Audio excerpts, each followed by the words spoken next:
안녕하세요. 여러분의 재간둥이 사이다 박준입니다.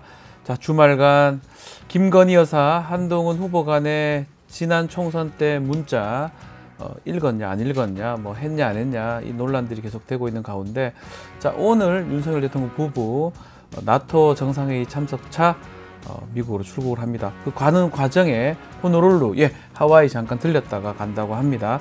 자, 지금 상황 가는 게 어떤 걸 의미하는지, 또 순방은 또 어떻게 진행될지, 그것도 한번 지켜봐야 될 내용으로 보입니다. 자, 오늘도 시원하고 재밌는 소식들로 여러분 출근길 함께 하도록 하겠습니다.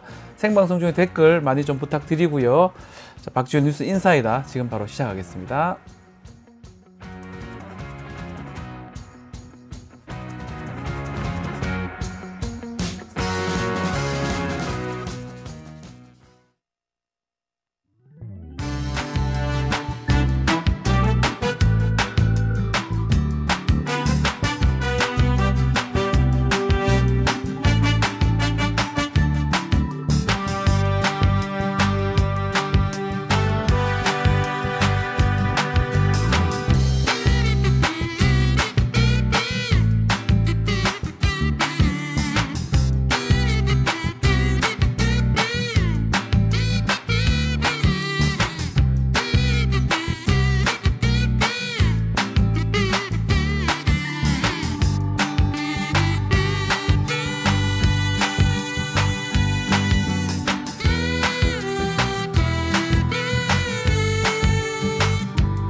바쁜 아침, 오늘 알아야 할 뉴스 엄선해서 정리해서 전해드리겠습니다. 듣기만 해도 이해가 쏙 뉴스픽. 자, 오늘은 뉴스토마토 조성은 기자와 함께 하겠습니다. 안녕하십니까? 안녕하세요. 네, 주말 잘 보내셨습니까? 네, 주말 잘 보냈습니다. 네. 자, 전당대회 국민의힘 2주 앞두고 있는데, 자, 김건희 여사 이슈로 내용이 좀 겪고 있다는 얘기가 있는데, 조 기자가 좀 설명 좀 부탁드리겠습니다. 네, 한창 공약 경쟁으로 뜨거워야 할 국민의힘 전당대회가 또다시 김건희 여사 리스크로 술렁이고 있습니다. 네. 한동훈 국민의힘 당대표 후보가 지난 총선에서 당 비대위원장을 맡았을 당시에 김건희 여사가 당에서 필요하다면 명품백 수수 의혹 관련 대국민 사과 등 어떤 처분도 받아들이겠다는 내용의 문자를 한 후보에게 여러 차례 보냈지만 한동훈 후보가 이를 무시했다는 의혹이 제기됐기 때문인데요. 그렇죠. 이에 한 후보는 그런 취지의 문자가 아니었다. 총선 기간에 대통령실과 공적 통로를 통해서 소통했다는 입장을 밝혔고요. 네. 또 국민의힘에서는 주말 내내 이 사안을 두고 당권 주자들 사이에서 또 갑론을박이 지속됐습니다. 한동훈 후보는 지난 6일 국회에서 저는 김건희 여사에게 사과하라고 적극적으로 나섰다가 사퇴 요구까지 받았고 이후에도 사과가 필요하다는 입장을 전달했다. 저를 막기 위해서 사적 문자를 공개적으로 전당대회 장에 올리는 건 일종의 당무 개입이자 전당대회 개입이라고 생각한다고 말했습니다. 이야, 쌍방이 좀 세게 나오는 모양새입니다. 이게 집안 싸움이 커지는, 또 덩치가 커지는 것 같은데, 당권 주자들 간의 갑론을박도 치열한 모양새네요. 네, 원희룡 후보가 어제 한동훈 후보의 당무 개입 주장에 대해서 위험한 주장이라면서 문자 논란 자체보다도 그걸 다루는 한동훈 후보 측의 태도가 훨씬 더 심각한 문제고 문자 무시는 기본적 도리와 예외를 외면한 모욕이다. 이렇게 된 이상 김 여사와 주고받은 문자를 모두 공개하거나 또 사과하라고 압박했습니다. 모두 공개하거나 사과하라. 네. 예. 이에 한 후보는 문자를 받은 사람이 일방적으로 원문을 공개하는 것은 적절하지 않다. 이렇게 입장을 밝히면서 한동훈이 대표가 되는 것에 대한 공포증, 공안증의 발로라고 맞받았습니다. 네. 한편 한 후보는 또 같은 날 자신의 페이스북에 당내에서 자신의 후보 사퇴를 촉구하는 연판장이 돌고 있다는 내용의 글을 올리기도 했는데요. 게시글 내용은 이렇습니다. 네. 국민의힘 전당대회 선거관리위원을 포함한 일부 정치인들이 제가 사적 통로가 아니라 공적으로 사과 요구를 했다는 이유로 연판장을 돌려서 오늘 오후 후보 사퇴 요구 기자회견을 준비하고 있다. 예스냐 노냐 묻는 협박성 전화도 돌렸다. 여론이 나쁘다고 놀라서 연판장 취소하지 마시고 지난번처럼 그냥 하길 바란다. 제가 연판장 구태를 극복하겠다 이렇게 말입니다. 예. 또 어제자 SBS 보도에 따르면요. 예. 실제로 한 후보의 사퇴를 요구하는 기자회견은 어제 오후 3시 열릴 것으로 알려졌지만 그렇죠. 제2의 연판장 사퇴라는 비판에 결국 취소됐습니다. 자, 연판장 사퇴 지난번에 나경원 후보 연방 사퇴가 있었는데요. 이번에 제2의 연판장 사퇴 아니냐 이런 비판도 있었네요. 네, 같은 날 그래서 나경원 후보가 자신의 페이스북에 이 동향을 계속 주시하면서 이제 이렇게 글을 남겼습니다. 한동훈 원희룡 후보를 향해서 일침을 가하는 글을 올렸는데요. 네. 한 후보에게는 어설프게 공식 비공식 따지다가 우리 당원과 국민, 또 총선 후보가 그토록 바랐던 김 여사의 사과 기회마저 날린 무책임한 아마추어, 그리고 원희룡 후보를 향해서는 이 와중에 지긋지긋한 줄 세우기나 하면서 오히려 역풍이나 불게 만드는 무모한 아바타라고 직격했습니다. 아하. 나경원 후보는 전날인 6일에도 한동훈 후보가 구차한 변명을 계속하는데 이 변명은 본인을 옹색하게 만든다. 김건희 여사 문제에 무응답한 거는 명백한 한 후보의 잘못이고 사실상 해당 행위라고 말한 바가 있습니다. 네. 그리고 당권 주자인 윤상현 후보도 김 여사 명품백 수수 논란이 가장 큰 이슈였고 풀었어야 했다. 당사자인 영부인에게 문자가 왔으면 당연히 응대했어야 했다고 하면서 사적 그리고 공적 관계를 나누는 게 아니라 당사자 이야기를 듣고 머리를 맞대야 했다고 비판했습니다. 자, 이게 뭐 이렇게 논란이 되는 상황이 참 놀라운데 홍준표 대구시장도 한마디를 했습니다. 네, 어제 홍준표 대구시장이 또다시 한동훈 후보를 공개에 저격했습니다. 홍 시장은 또 어제 자신의 페이스북에 글을 올렸는데요. 네. 한동훈이 화양연화했다는 문재인 정부 초기가 우리에게는 지옥과 같았던 시절이었다. 자고 일어나면 검찰 소환으로 보수 우파 인사들이 검찰청에 줄을 잇던 때 나는 야당 대표를 하면서 피눈물을 흘렸다. 뭐 이런 내용의 게시글인데 세네요. 네, 한동훈 후보가 작년 2월에 법무부 장관 신분으로 국회에 출석해서 검사로서 가장 아름다운 시절이었던 화양연화는 문재인 정부 초기였다라고 발언한 거를 그 화양연화가 당에는 지옥의 시절이었다고 말한 겁니다. 그렇죠. 또 홍준표 시장은 그러면서 당시 야당 대표였던 나도 1년 6개월이나 뒷조사를 받았는데 그걸 어떻게 잊을 수가 있겠냐. 그건 범죄 수사가 아니라 국정농단이라는 정치 프레임을 쓰여서 자행한 문재인 정권 사냥개들이 벌인 광란의 정치 수사였다. 이렇게 덧붙였습니다. 네. 근데 홍 시장은 또 한 후보의 검사 시절 별명이었던 조선제일검이라는 그 언급을 다시 하면서 조선제일검. 네, 한동훈 후보가 사실 조작제일검이 아니라 조작제일검. 네, 조선제일검이라고 치켜진 언론도 당시는 한 패거리 없다 이렇게 강하게 비난했습니다. 발언 수위가 이번에도 정말 센 거 아닌가 생각이 드는데 자, 김건희 여사가 보낸 그 한동훈 위원장한테 보낸 그 문자 메시지 답장을 하지 않았다. 이 부분에서 대통령이 격노했다는 얘기도 있는데 이건 어떤 상황입니까? 김규환 CBS 논설실장이 지난 4일 자사라디오 박재욱의 한판 승부에 출연해서 김건희 여사가 한 후보에게 보냈다는 문자메시지 내용을 공개하면서 이런 말을 했습니다. 김건희 여사가 한동훈 후보에게 보낸 문자를 보면 굉장히 굴욕적이고 또 저자세로 정중하게 보낸 걸 알 수 있는데 한동훈 후보가 여기에 일체의 답변도 또 응답도 하지 않았다. 그래서 김 여사가 굉장히 모욕을 느꼈다. 이렇게 전해들었다. 뭐 이런 내용인데요. 그리고 사실 이 사실을 알게 된 윤 대통령이 크게 격노했다. 뭐 그런 내용입니다. 대통령 격노. 뭐 자주 나오는 내용이긴 하지만 또 이런 부분에 격노했다. 이런 내용도 좀 놀라운데 자, 대통령실 입장도 있을까요? 네, 당연히 어제 대통령실도 입장을 밝혔습니다. 대통령실 관계자는 대통령실은 국민의힘 전당대회 선거 과정에서 일체 개입하지도 또 관여하지도 않았고 앞으로도 그럴 것이라면서 특히 전당대회 과정에서 각 후보들이나 운동원들이 대통령실을 선거에 끌어들이는 일이 없도록 주의를 기울여 주십사 이렇게 각별히 당부드린다고 했는데요. 또 그러면서 대통령실은 전당대회 결과로 나타나는 당원과 국민들의 명령에 충실하게 따를 것이라고 부여했습니다. 한편 여기에 민주당은 김건희 여사가 사과만 하면 명품백 수수 그리고 도이치모터스 주가 조작, 양평고속도로 특혜, 논문 표절 의혹이 사라지는 건가?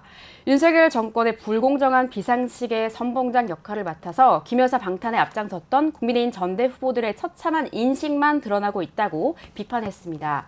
또 그러면서 김건희 여사를 성역으로 만들어 놓은 데에 대한 통렬한 반성은커녕 오히려 사과했으면 됐다. 이렇게 하면서 김 여사의 격까지만 정리해주고 있다. 이렇게 직격했는데요.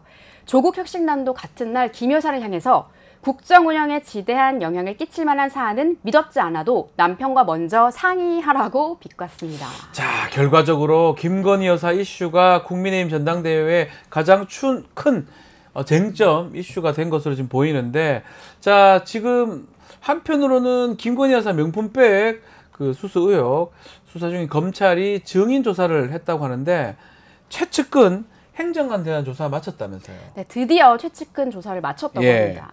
MBC 어제자 보도에 따르면 검찰은 지난 3일 김건희 여사와 최재형 목사의 만남을 조율한 전 코바나 콘텐츠 직원이자 또 대통령실 유무행정관에 대한 조사를 마쳤습니다. 네. 앞서 검찰은 지난달 김 여사의 명품백 수수 과정에서 연결고리 역할을 한 조무행정관에 대한 소환 조사를 진행했는데요. 이로써 김 여사의 최측근들, 즉 여사팀에 대한 조사가 모두 마무리된 겁니다. 네. 이제 정말 김 여사 조사만 딱 남은 거라서 조만간 검찰에서 김건희 여사를 소환해서 조사하는 수순을 밟지 않을까 하는 관측이 나오고 있습니다. 네. 근데 검찰은 명품백 수사할 때 도이치모터스 주가 조작 의혹까지 한꺼번에 다 같이 조사할 수도 있다는 방침을 밝혔는데요. 다만 임기를 2달 정도 남긴 이원석 검찰총장이 후임자 인선 마무리 전까지 김건희 여사 수사를 마치겠다는 뜻을 굳힌 것으로 알려져서 김 여사 소환 조사는 이달이나 다음 달 초가 될 것으로 전망된다고 합니다. 네. 자, 배동호님 오셨습니다. 한 주의 시작 뉴스 인사이다 함께 하겠다라고 말씀 주셨고요. 젤리스님, 또 유포포카님, 또 박종현님, 전성님, 훈민정은님도 오셨습니다. 자, 유포포카님은 영식당 기다리고 있습니다. 조금만 기다려주시면 영식당 되니까요.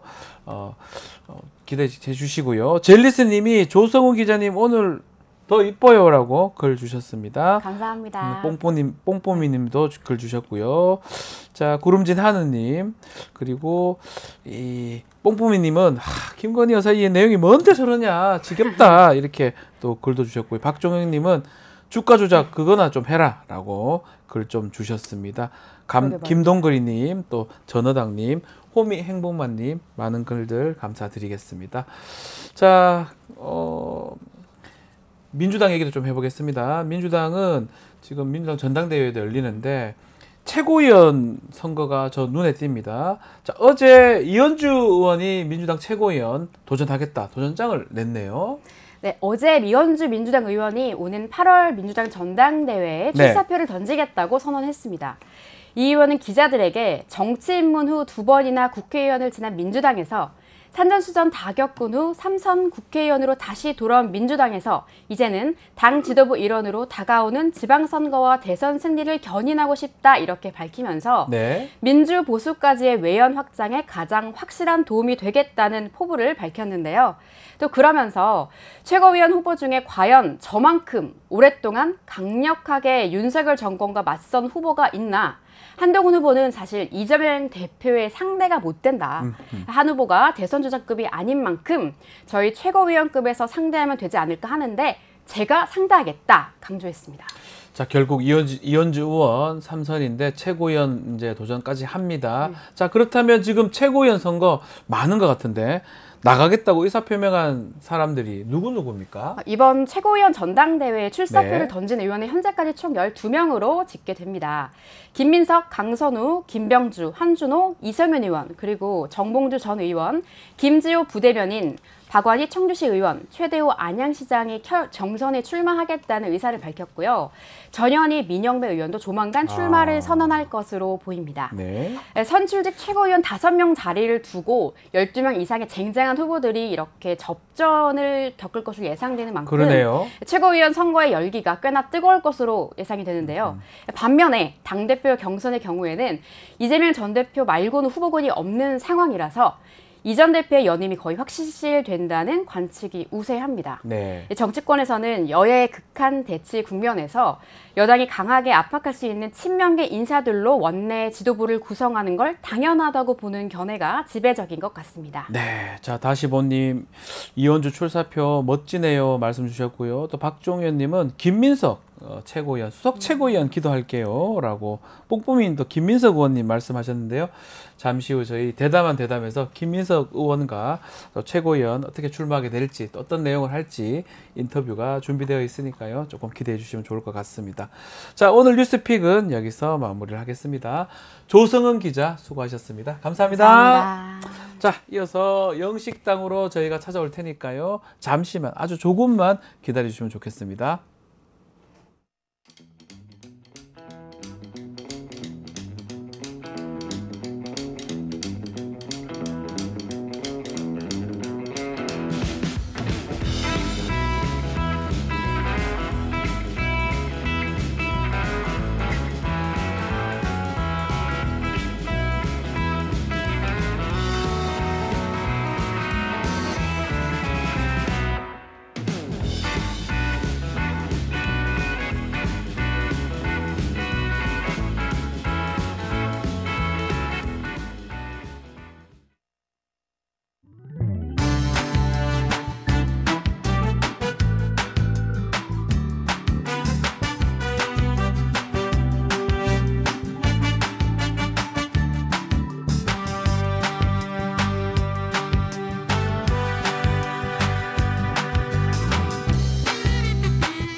매주 월요일 정치 이슈를 짚고 뜯고 맛보고 즐기는 영식당 여러분들을 초대하겠습니다.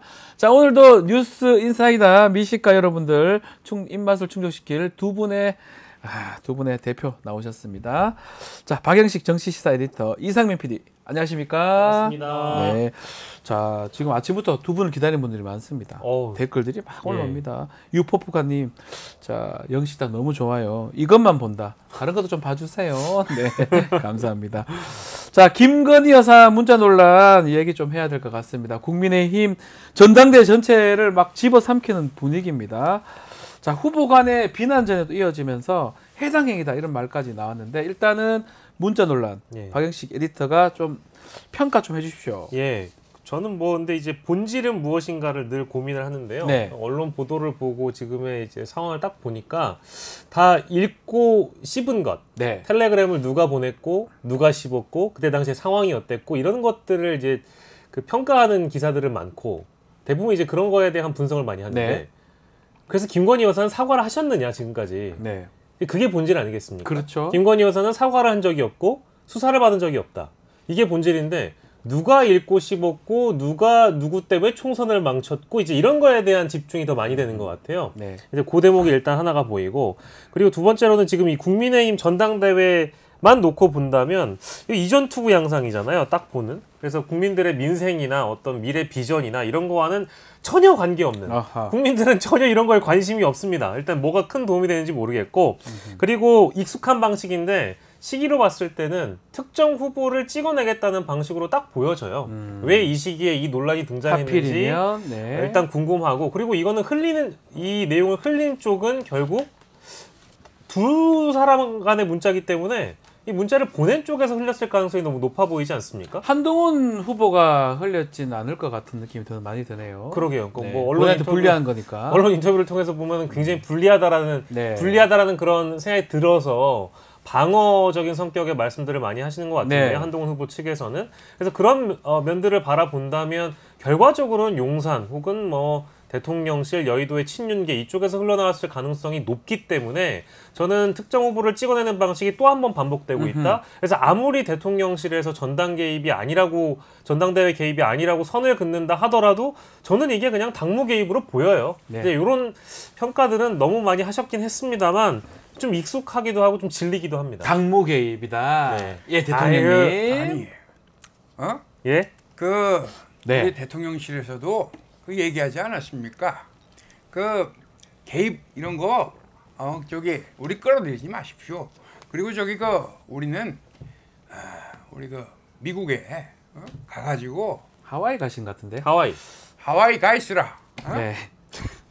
거기 가 있으면 되지 않겠나? 그 친구에 나오지 않습니까? 네가 가라 하와이 말씀이십니까? 네가 하는 건 반말인데. 예, 죄송합니다. 아무튼 하와이 가가지고 네. 인도 태평양 그 전략을 좀 보고 네. 미국에 가가지고 나토 나토 NATO 아닙니까? 맞습니다. 예. 회의 해가지고 예. 회의를 잘 해가지고 예.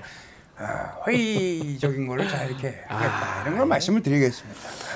자, 이 논란 중에 또 외국에 간다는 것도 참 미국 가는 아니 외국에 가는 게 문제입니까? 아주 좋습니다. 예. 아니 뭐 문제는 아닌데 외국 나가기 전에 항상 뭔가 문제를 터뜨리고 나가시니까. 일으키고 나가. 아니 문제를 갖다가 문제를 보는 게 문제죠. 아, 이것도 말. 생각을 바꾸는 생각을 해보세요. 체인지 싱킹을 해야지. 체인지 싱킹. 어? 예.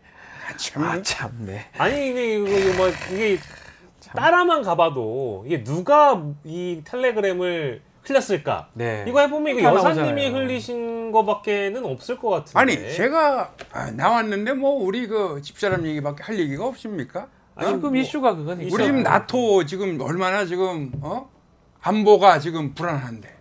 아무도 관심이 그쪽 없는 것 같기도 하고. 자, 알겠습니다. 안보 지금 중요합니다. 아니 근데 이거는. 기왕 나오셨으니까 그러면 그 한동훈 그 후배 한동훈님께서 그거는 텔레그램을- 한동훈 전 위원장한테 물어보시고. 네. 그건 나한테 물어볼 게 아니죠. 알겠습니다. 알겠습니다. 개입을 자꾸 하게 만드시네요. 박영식이가 원흉 아닙니까? 아니, 예, 그게 아니, 아니죠. 박영식이 문제입니까? 아, 예. 저보다는 이제 언론에서 먼저 그렇죠. 그 내용을 캐치해서 보도했는데 그 소스가 누구 거냐에 대한 문제가 있는 겁니다. 가짜입니다. 정말. 예. 아니 일각에서는 이런 얘기도 좀 나옵니다. 좀 예. 눈에 띄는 게 한동훈 위원장한테 김건희 여사가 문자 보냈던 부분 이거는 이제 팩트잖아요. 네네. 공개했으니까. 근데 이게 사실은 한동훈 위원장한테 보내는 게 맞냐? 만약 그런 어떤 일이 있으면 용산하고 아니면 대통령하고 얘기를 했다가 그러니까 당으로 가는 것보다 일로 하는 게 그렇게 전달하는 방식 택해야 되는 거 아니냐? 이것도 이상하지 않냐? 먼저 보여주기 액션 아니냐 이런 평가도 있는 것 같아요. 이거 자체도 문제 아니냐. 예. 이게 더 커 보이거든요. 저는. 그러니까요. 보여주기 식이라면 무엇을 보여주고자 네. 했던 거냐. 그러니까 첫 번째는 김건희 여사가 사과할 마음이 있었는데 그러니까요. 한동훈 당시 비대위원장 때문에 사과를 못했다. 그러니까 대통령실과 김건희 여사는 원래 사과를 하는 마음이 다분히 있었다. 네. 그래서 이거를 보여주고 싶은 거잖아요. 그리고 두 번째는 누구의 책임이냐. 총선 패배의 책임은 역시 한동훈 전 비대위원장에게 있다. 이제 이런 사람이 총선 패배 책임인데도 불구하고 전당대회에 또 나와가지고 그 두 가지를 보여주려고 하는 것 같아요. 이거를 이제 결과적으로 보여주려고 하는 건데 저는 일단은 이 대목을 보자면 그러니까 그 방식에 대한 문제를 말씀하셨으니까 대통령실의 어떤 업무 체계 방식이나 이런 시스템이 제대로 갖춰져 있는가에 대한 문제의식을 다시 한번 갖게 됐고요. 말씀 주신 것처럼 참모들이나 혹은 실제 공식 라인을 통해서 이런 의견을 비대위원장에게 전달해 주십사 말씀드리는 게 맞는데 그래야죠. 과거 2020년에 우리가 고발 사주권을 통해서 봤습니다만 이미 김건희 여사와 당시 한동훈 검사가 300번 넘게 문자를 주고받던 사이예요. 야. 근데 이거에 대해서 뭐 한동훈 후보의 해명은 제가 뭐 달리 전하진 않겠습니다만 공사 부분을 뭐 양쪽 다 못하고 있기 때문에 그래서 사실은 이것도 이상하지가 않아요. 뭔가 저런 연락을 개인적으로 한동훈 전 비대위원장한테 보내가지고 뭐 처분을 받겠다, 일임하겠다라는 식의 얘기를 하는 것도 뭐 그리 이상해 보이진 않아요. 그러니까 직접 연락을 하는 거에 대해서. 네. 그래서 공식 라인을 통해서 주문을 하거나 조언을 받을 대통령실 참모도 있을까?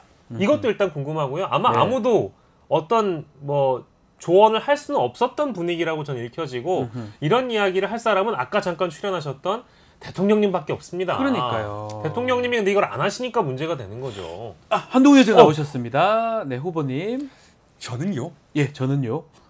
공적인 관계가 공적인 인물을 수행할 때 예.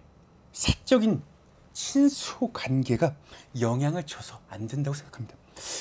그러면 뭐 너무 주목돼서도 안 된다고 생각합니다. 앞으로도 그 입장은 계속해서 고수할 예정입니다. 그럼 과거엔 왜 왜 그러셨어요? 그렇게 아까 그 하셨어요? 330차례 그 문자 문자는 왜 주고받았다는 하셨어요? 문자 보셨어요? 아이고, 말만 하면 아니 그렇게 무슨 문자를 얘기하시는 건데요? 그 문자요. 보도된 거 아닙니까? 민주당에서 주장하는 거 아닌가요? 아니 그 실제 있었던 일입니다. 박영식 씨는 민주당 기관 방송인인가요? 저는 이해할 수가 없고요. 무슨 소리 하는지 당최 이해하기가 어렵습니다. 저는 이런 식의 박영식 씨가 하는 말 자체가 진짜 배신의 정치라고 생각합니다. 이게 배신이다. 세게 나오시네. 아니 실제로 공사구분 못 하시고 카카오 제가 이런 식으로 박영식 씨를 비판하는 것이 바로 수평적 당정권이라고 생각하시고 뉴스토마토의 합리적인 쇄신을 하는 것이다. 그렇게 말씀드리겠습니다. 야, 말씀 잘하시네. 비판을 아무리 하셔도 좋으나 저는 참겠다 이렇게 잘하시네. 요즘에 그래도 또 폼이 좀 올라오셔가지고 올라오셨어요. 어대한이라는 표현 때문에 이제 이 시간만 좀 잘 견디면 뭐 되는 거거든요. 대표가 될 수 있다라는 그런 믿음과 그런 표현도요. 알겠습니다.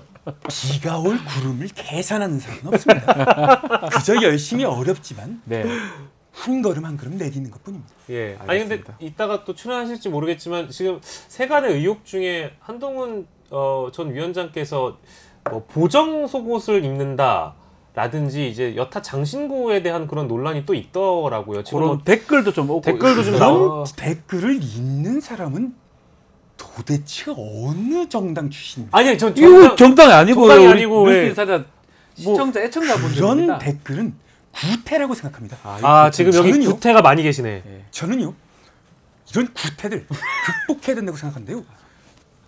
연판장도 마찬가지입니다. 연판장 구태도 반드시 극복해야 된다. 당원과 국민들께서 극복해야 될 문제라고 생각하고 저는 반드시 연판장 이번에 하신다 그래놓고 안 한다는 분들 계신데요.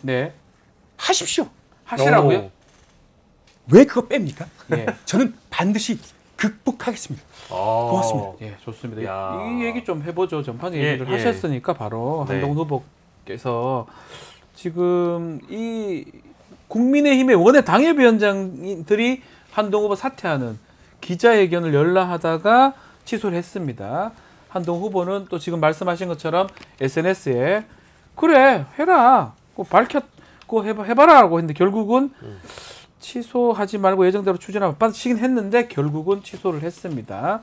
자, 이번 당심에 어떻게 영향을 미칠까요? 어떻게 보십니까? 뭐 지금 이제 우리 잠깐 출연하셨던 한동훈 위원장의 모습을 보신 것처럼 일단 앞으로 뚜벅뚜벅 전진하는 모습입니다. 연판장 논란 뭐 제끼고 할 테면 해봐라. 그리고 뭐 기자회견도 해라. 이제 라는 식으로 나왔다가 강경한 대처 때문인지는 모르겠으나 당내 이제 논란이 많다 보니까 일단 기자회견은 어제 취소돼 버렸어요.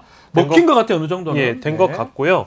당심은 이제 근데 이런 상황을 보면서 앞으로도 이제 한동훈 위원장을 계속적으로 의심할 거라고 봅니다. 지난주에 저희가 미디어 토마토 여론조사 결과도 소개를 해드렸었는데 이미 대구 경북 70대 이상 보수층 이쪽은 그래도 아직까지는 기대와 신뢰가 있기 때문에 윤석열 대통령 마음속에는 아니야. 그래도 한동훈 위원장이 자리하고 있을 거야라는 어떤 기대와 희망이 이 대구 경북 70대 이상 보수층에는 있을 거라고. 윤석열 대통령하고 한동훈 위원장하고 후보하고 아직까지는 관계성이 좋을 것이다. 그런 믿음을 갖고 있는 것 같아요. 믿음을 갖고 있을 것인데. 근데 이런 사건들이 자꾸 터지니까 당심은 흔들릴 거고 한동훈 전 위원장에 대한 일종의 배신, 배반, 배신자 프레임이 더 강화가 될 거라고 생각이 들고요. 그러니까 초반에는 이런 것들을 믿고 싶지 않아 했던 당심이 이제 그쪽으로 쏠려 나갈 것 같다고 되고 이 텔레그램 문자건이나 이런 사퇴 연판장 기자회견 취소와 관련된 움직임과 관련돼서 결론적으로는 지금 진실게임 양상으로 가고 있지만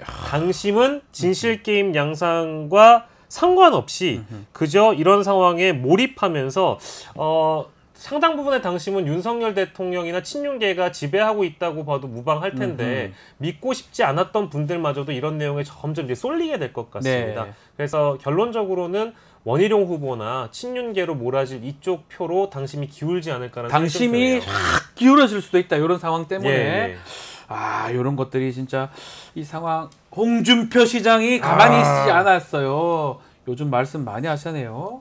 한동훈이가 인자 뭐 하는 거야 인자 한번 그냥 제가 한동훈이가 죄송합니다. 화양연화 같다고 했던 시절이 문재인 정권이었습니다. 우리한테는 인자 지옥과 같은 시절이었어요. 자고 일어나면 검찰 조안으로 우리 진영 사람들을 잡아 가두고 검찰청에 줄을 잇고 내는 야당 대표를 하면서 네. 인자 우시는 겁니까? 피눈물을 흘렸어요. 피눈물을 흘리셨군요. 수백 사람 천여 명이 정치적인 이유로 불려가고 수백 명은 직권남용으로 정치 사건으로 구속되고 조사받다가 극단적인 선택도 하고 네. 판사들도 100여 명이나 조사를 받고 군사정권 때보다도 더한 사법부였어요. 야당 대표인 내도 1년 6개월 동안 뒷조사 받았어요. 내 그걸 어째 인자 잊을 수가 있습니까? 네. 예? 당원들도 정신 차리세요. 그걸 조선제일금이 아니라 조선제일금이라고 또 지켜세운 거 언론들도 정신 차려야 됩니다. 조작제일금이라면서요? 그렇죠. 네. 그 언론들도 당시 한패였어요. 네. 역사를 잊은 민족에게는 퓨처가 없다. 미래가 없다. 그걸 잊으면 우리 당원들에게 미래가 있겠어요? 정신을 차려라. 예. 그래 봅니다. 아이고. 아니 근데 네. 정말 싫어하시는 것 같아요. 아니 근데 그 홍준표 강해요, 시장이 오늘. 최근뿐만 네. 아니라 무슨 이제 그 여의도에서 일이 터지면 항상 등장하시는 네. 거는 요즘에 그 진중권이가 실쳐가지고 그 좀 말씀 조심하십시오. 설치다니요. 진중권 교수가 한동훈이 편드는 거 봤죠? 봤습니다. 예. 그 전당대회 개입을 하는 거 보니까 한편인가 봐. 한편인 것 같아요? 모르지, 난. 핸드폰 비밀번호가 27자리가 아니에요. 야, 조심. 세게 말씀하십니다, 선생님. 아무튼 얼치기가 총선 때부터 당을 이리저리 휘두르고 있으니까 가당치도 않습니다. 네. 정신 차려라. 영어로는 wake up. 일나라. 일나라. 깨어나라. 예. 그래. 정말 근데 쌤 것 같아요. 선생님. 저대로 SNS에 글을 진짜 쓰셨거든요. 진짜 썼어요, 그대로. 네. 이게 지금 그대로 쓰셔가지고. 조작질거. 정신 차리. 아류 정치 검사. 아류 검사. 게다가 아이폰 비밀번호 깔아. 비밀번호 27자리. 예, 이것도 얘기했고. 어떻게 다 외우노 거. 얼치기 좌파. 진중권. 이 얘기 진짜 하셨거든요. 홍준표 대구시장 정말로 한동훈 후보 싫어하는 것 같아요. 저는 노선을 너무 싫어하는 거 아닙니까? 잡았다고 보고요. 끝난 것 같은 노선이. 홍준표 시장의 이제 최종 목표는 결론적으로는 대선이기 때문에 예. 당권을 거머쥐는 사람이 자신에게 굉장히 우호적인 사람이 일단 당대표가 되는 것도 맞겠고요. 그리고 차별화가 필요하기 때문에 한동훈 전 위원장 같이 당 생활도 오래 하지 않았고 실제 누구를 통해서 당대표가 됐고 당대표 이후에 실제 총선을 어떻게 진두지휘를 했는지 얼마나 또 홍준표 시장 입장에서는 아마추어 같아 보이겠습니까? 그러니까 비판할 지점에 대해서 비판할 수 있다고 보고요. 다만 최근에 만나는 인물들을 보면 한동훈은 안 만나줬잖아요. 한동훈만 안 만났어요. 나머지는 그래도 만났어요. 근데 최근에 만난 분 중에는 가장 눈에 띄는 사람이 이제 치맥 페스티벌에 같이 치킨과 맥주를 부여잡고 모자도 쓰시고 사진까지 찍힌 원희룡 후보입니다. 그러니까 원희룡 후보를 만난 뒤에 요 메시가 나온 걸 보면 실제 오늘 시점까지 벌어지고 있는 이 텔레그램 논란에서 2차전은 한동훈 전 위원장이 총선 당시에 누군가와 함께 사적 공천을 했다라는 의혹 제기를 원희룡 캠프 쪽에서 했어요. 근데 요런 거를 이제 얘기를 듣고 그대로 SNS 글에 반영하시진 않았는지라는 생각이 들어서 또 가장 최근에 만난 게 또 원희룡 후보 아니겠습니까? 이제 이런 이제 맥락을 또 본다면 상당히 강도 높은 비판과 누구 쪽에 이제 홍준표 시장이 서 있는가라는 생각을 예상케 합니다. 근데 다만 저는 이 정도로 이렇게 비판을 하실 거고 이 정도로 이제 이 어떤 전당대회 국면에 메시지를 내실 거라면 차라리 그냥 전당대회 나오시 그랬어요. 근데 안 나오시고 이제 이렇게 외곽에서만 쓸데없이 팩트만 얘기를 해야지 야지를 저렇게 놓고 좌파입니까 우파입니까? 중도가 어디셔? 안철수 같은 소리 하고 있어. 방자하다 박영식이 참 인자. 알겠습니다. 홍준표 시장님 안녕하세요. 나왔어요. 나오셨어요. 같이 치킨 먹었잖아요.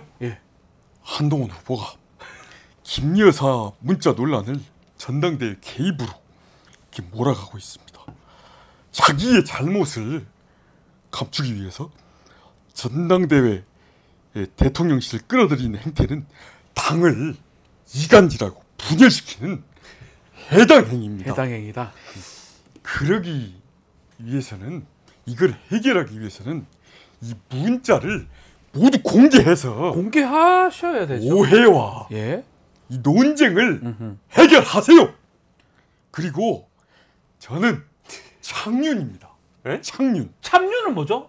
창윤. 아, 이 정보들 예. 참윤. 같이 만든 창립. 창립한 윤. 오픈 멤버, 오픈빨. 오픈빨. 그 멤버인데 이 정부와 함께 간 이 제주도에는 이 천혜향도 있지만 또 감귤 얘기를 또 하시네요. 감귤이 아니고 예. 가만히 계세요. 알겠어요. 레드 향이 있어요. 레드 향도 있구나. 예.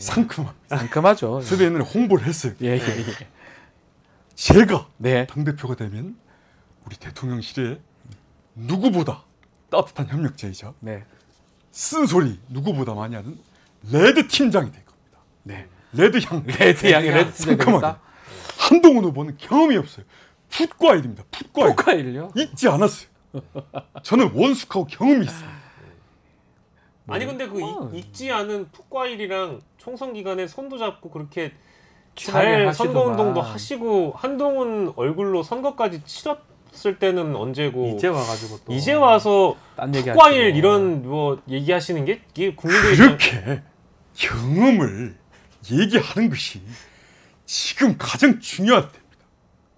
이렇게 말씀드릴게요. 예. 아니, 뭐 어떤 말씀이 고소하세요. 고소를 왜? 아니 제가 고소를 왜 합니까? 분위기 다 죽었어 지금. 분위기가 조금 죽었지 않고 시청자들 좋아요 눌러주세요. 좋아하네요. 다 좋아하시고. 가만히 있어서 뭐 합니까 지금 댓글에 지금 크크크도 없구만. 지금. 아니 크크가 많아요. 계속 크크예요. 계속 예, 크크가 많아요. 무한 책임을 져야지.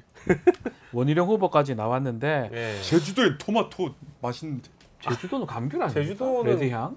천혜향? 저번에 한라봉 예. 얘기하시더니 한라봉 얘기하시더라. 레드향 나오고 다음 주에는 한라봉 좀 사세요. 말씀 나온 게. 예, 알겠습니다. 코도 그 한라봉 닮았고. 알겠습니다. 말만 하고 사질 않는. 사겠습니다. 예. 구매하세요.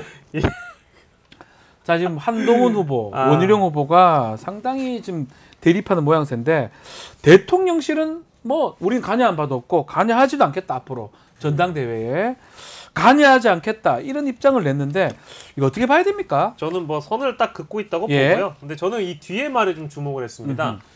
전당대회 과정에서 각 후보나 운동원들이 대통령실을 선거에 끌어들이는 일이 없도록 주의를 기울여 주십사. 이런 얘기를 했거든요. 예.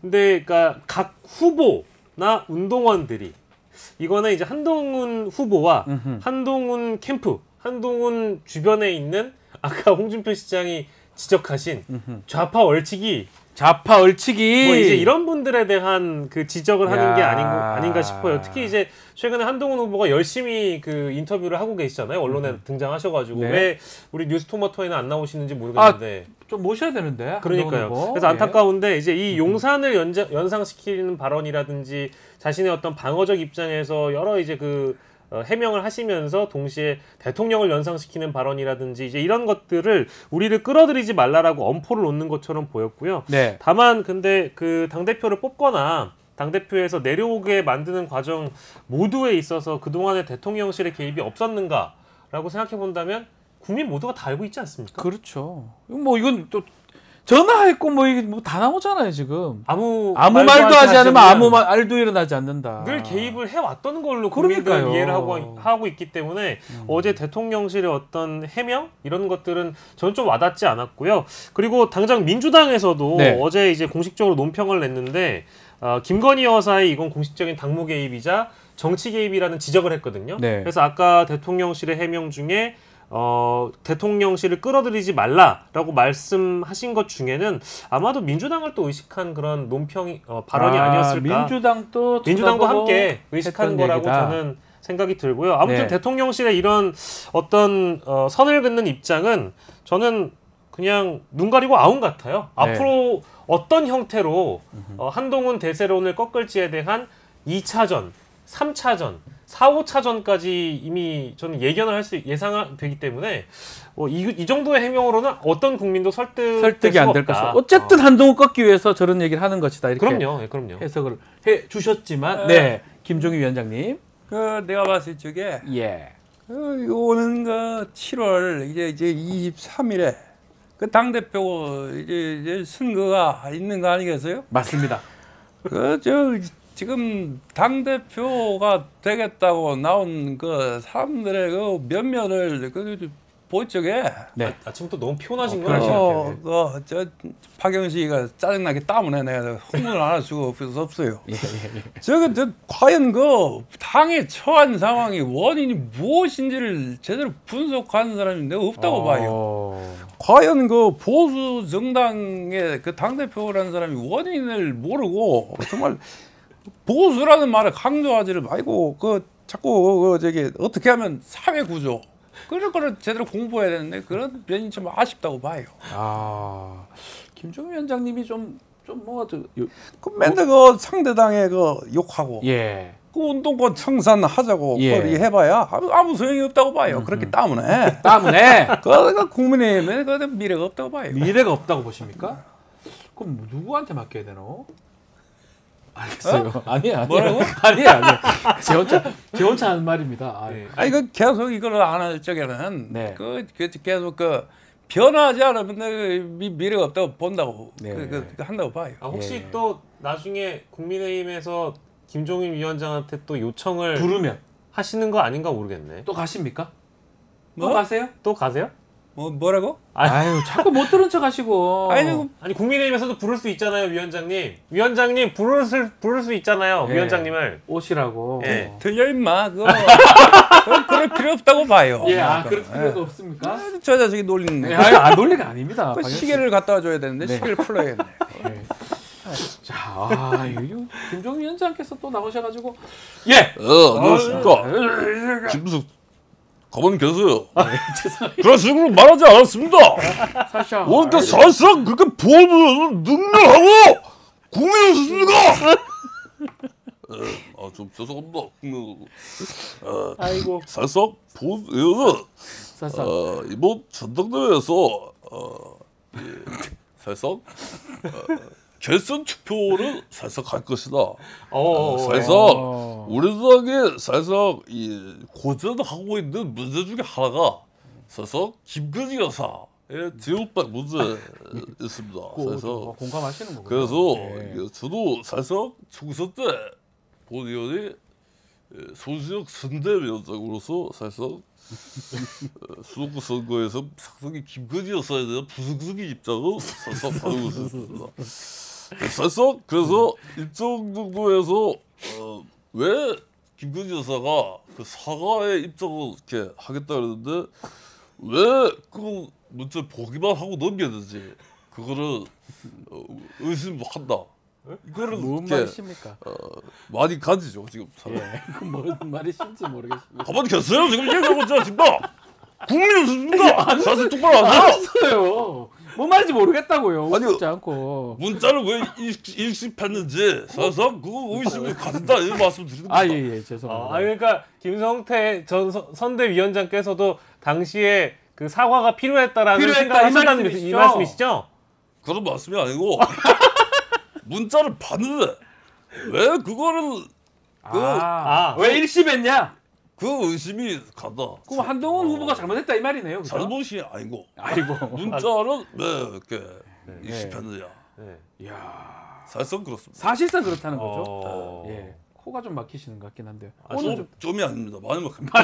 가만히 계세요. 알겠습니다.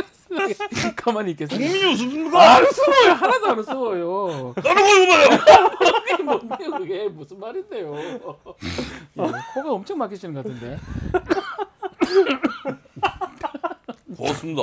감사합니다. 사랑합니다. 강서 주민 여러분. 또 강서 주민 여러분까지 또 알겠습니다. 강서구가 지역구이시죠. 강서 지역구시니까요. 자, 국민의힘 전당대회가 앞으로 진짜 다른 데 포인트가 맞춰져 있어요. 이건 문자하고 김건희 여사 얘기가 지금 나와가지고 이게 과연 맞나 싶은데 자 민주당 얘기를 조금 더 해보겠습니다. 민주당은 당대표 예비후보자 등록 이번 주 시작하라고요. 이재명 대표, 전 대표죠. 연임 도전 공식할 거로 보이는데 자 김대중 전 대통령 이후에 첫 연임이거든요. 어떻게 봐야 될지 또 어떤 메시지가 나올지 한번 하나씩 후보, 박영식 후보란다. 박영식 에디터. 예. 네. 그 연임에 이게 성공하면은 당연히 지금 이제 가정입니다. 연임에 네. 성공하신다면 이게 새정치민주회의 당시에 김대중 전 총재만큼의 어떤 막강한 그렇죠. 힘을 가진 대표가 되는 거니까요. 뭐 총선을 통해서 체질 개선을 했다라는 평가도 있고 좀 더 단합된 민주당을 만들었다라는 평가 속에서 네. 이재명 후보가 당대표가 다시 돼서 연임에 성공한다면 그만큼의 막강한 힘을 가지게 되는 것이라고 보고요. 다만 일각에서는 우려가 나오고 있는 것도 사실입니다. 뭐 사당화 논란이나 네. 이재명 일극 체제에 대해서 비판하는 내용은 당의 건강성과 다양성에 대한 문제를 삼고 있는 것 같아요. 네. 다만 이제 그 어떤 개개인들의 의견이나 이런 것들을 묵살하지 않는다면 다양성이나 건강성에 대한 문제는 해결할 수 있다고 보고요. 다만 이 자리가 어떤 자리냐. 연임에 성공한다면 2026년에 지방선거에 공천권을 또 확보할 수 있기 때문에 그 이후에 바로 대선에 나갈 수 있습니다. 다만 이 지방선거에 대한 책임 논란이 또 있을 수 있어요. 뭐 물론 지금 상황에서는 이제 범야권이 국회 다수를 점하고 있고 지방선거에서도 좀 더 유리한 국면에서 선거를 치를 수 있다. 대통령의 국정 지도를 감안한다면 네. 유리한 상황에서 선거를 치를 수 있다는 평가도 있습니다만 만약에 지방선거에 대한 결과가 또 어떻게 될 것이냐. 그 선거에 대한 책임론이 또 나올 것 같고요. 그리고 현재 진행형인 이슈는 결론적으로는 이제 재판과 사법적으로 리스크가 있는 당대표를 또 민주당이 떠안고 감당할 수 있을 것이냐. 이제 이런 우려들인데 이거는 이제 이재명 대표가 연임을 하면서 동시에 입증을 해야 될 과제라고 생각을 하고 있습니다. 네. 그래서 아마 이재명 대표께서도 잠시 뒤에 출연을 해 주시겠습니다만 네. 이번에 나오셔서 결론적으로는 뭐 민생, 민심, 경제 윤석열 대통령과 윤석열 정부가 지금까지 해결하지 못했던 문제에 대해서 거론을 하고 자신이 당대표로서 해결을 해보겠다라는 그런 메시지를 내걸 것 같고요. 국민을 위한 또 진실 규명 문제가 남아 있습니다. 2년 동안 대통령이 의심을 받고 있는 수사 개입 의혹이라든지 김건희 여사의 종합 특검 문제 네. 이런 것들을 거론하면서 민생 경제 회복 그리고 진실 회복 이 두 가지를 슬로건으로 내걸지 않을까 이렇게 예상을 해보겠습니다. 이재명 대표 나오는 거 맞습니까? 예. 예. 예, 상당히 예. 예. 뭐 기운이 없으세요? 지금 힘드신가요? 힘드세요? 뭐 문자 폭탄 때문에 아니 이제 혹시... 한 마리 했는데 질문 폭탄을 던지는 건 혹시 그 애완견 그런 얘기 좀 하십시오. 왜 그러십니까? 예. 저희 애완견 키우시냐고 제가 예. 아니 발작을 하시네요? 발작이라뇨. 찔렸나요? 아니 왜 그러십니까 진짜? 예, 국민의 삶이 어렵고 정말 녹록지 않습니다. 이런 시대에 정말 왜 웃죠? 아니요. 비웃는 겁니까? 아닙니다. 좋았어요. 대표님 무슨 비웃기는. 예, 미래를 잘 극복하고 해결해 나가는 야당을 정말 고민하겠습니다. 알겠습니다. 입장은 조만간 나오시겠죠? 예. 잘 밝히겠습니다. 네. 내일 입장 내시는 거 아닌가요? 어차피 그 후보 등록 기간이 있어가지고 그 전에 내시려면 내일인데. 내일 정도 해야 되죠. 오늘 아니면 내일인데. 아니 질문을 받겠다고 한 적이 없는데 자꾸. 어느 일부 기자죠? 예, 뉴스토마토 일부 박영식 기자입니다. 예. 스픽스 아니었나? 아니 왜 과거를 얘기하십니까? 쓸데없는 하십니까? 예. 고맙습니다. 예, 알겠습니다.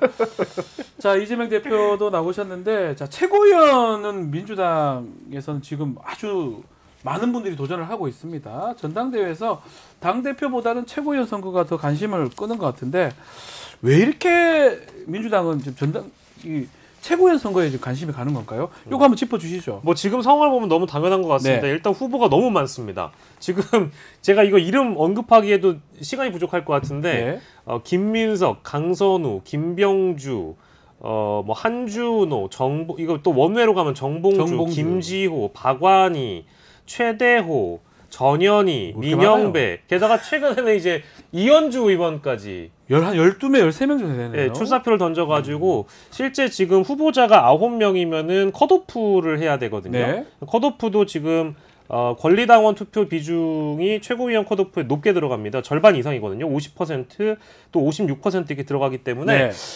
이렇게 돼버리면 당연히 이 최고위원 후보들은 친명이다. 내가 바로 진짜 찐명이다. 이걸 호소할 수밖에 없고 내가 민주당의 원조다. 이제 이 두 가지를 강조할 것으로 보이기 때문에 네. 명심 경쟁에 사활을 걸 수밖에 없는 상황입니다.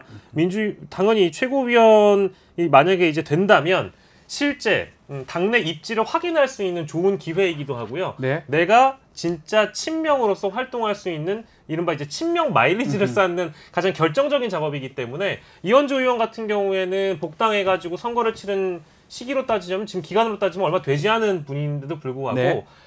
강성 당원들 사이에서 이제 권리 당원들 사이에서 굉장히 어떤 전폭적인 지지를 받고 있는 인물이기 때문에 이거를 이제 좀 나쁘게 얘기하면 일종의 신분 세탁이라고 보는 경우들도 많이 있는 것 같더라고요. 네. 근데 다만 이현주 의원이 어제 최근에 말씀하신 거 보면 그간 갖은 역경을 경험하고 고민하며 통찰력과 동물적 감각을 습득했다. 그리고 영남 지역 보수층과 청년 세대를 포용했다라는 슬로건을 내걸면서 동시에 민주당 대표가 이제 누가 될진 모르지만 어쨌든 이재명 대표가 가장 많이 거론되고 있기 때문에 당대표를 보좌할 수 있는 선봉장이 되겠다.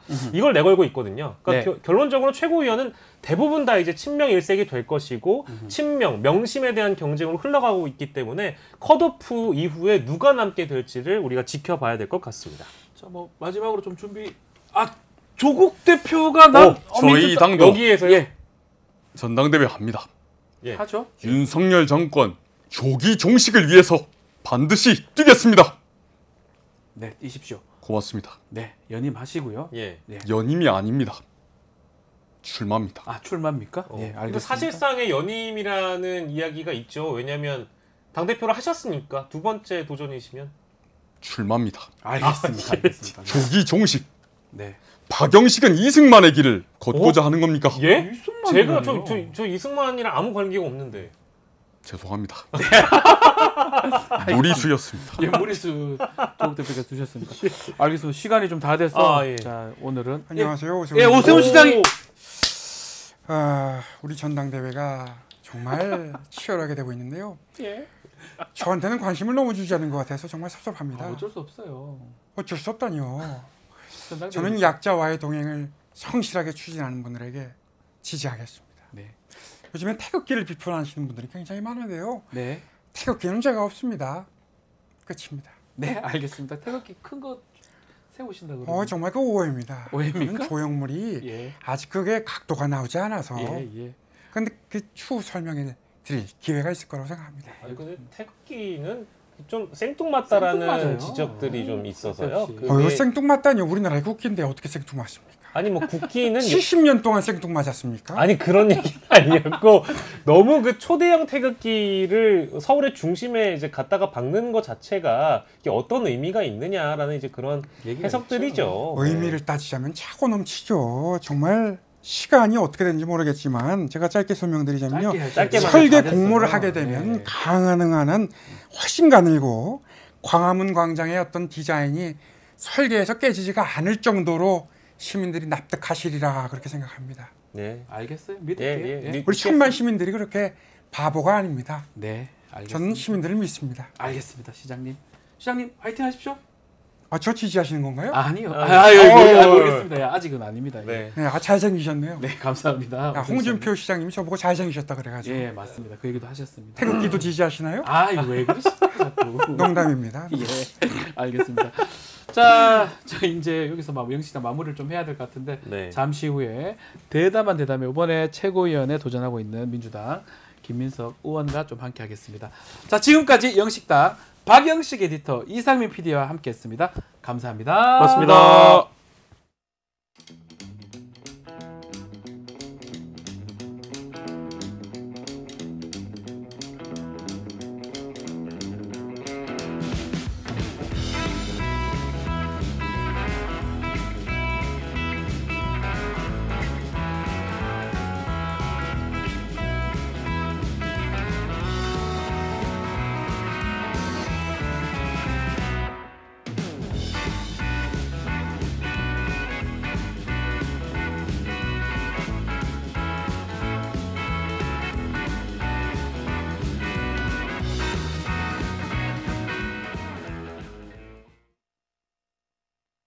형사 벌칙 대상 행위 금융위는 여보세요? 결과 발견된 뭐 맨날 똑같지. 시간 없어. 나 시험 한 달밖에 안 남았어. 문제는 또 언제 푸냐. 응, 지금 먹으려고.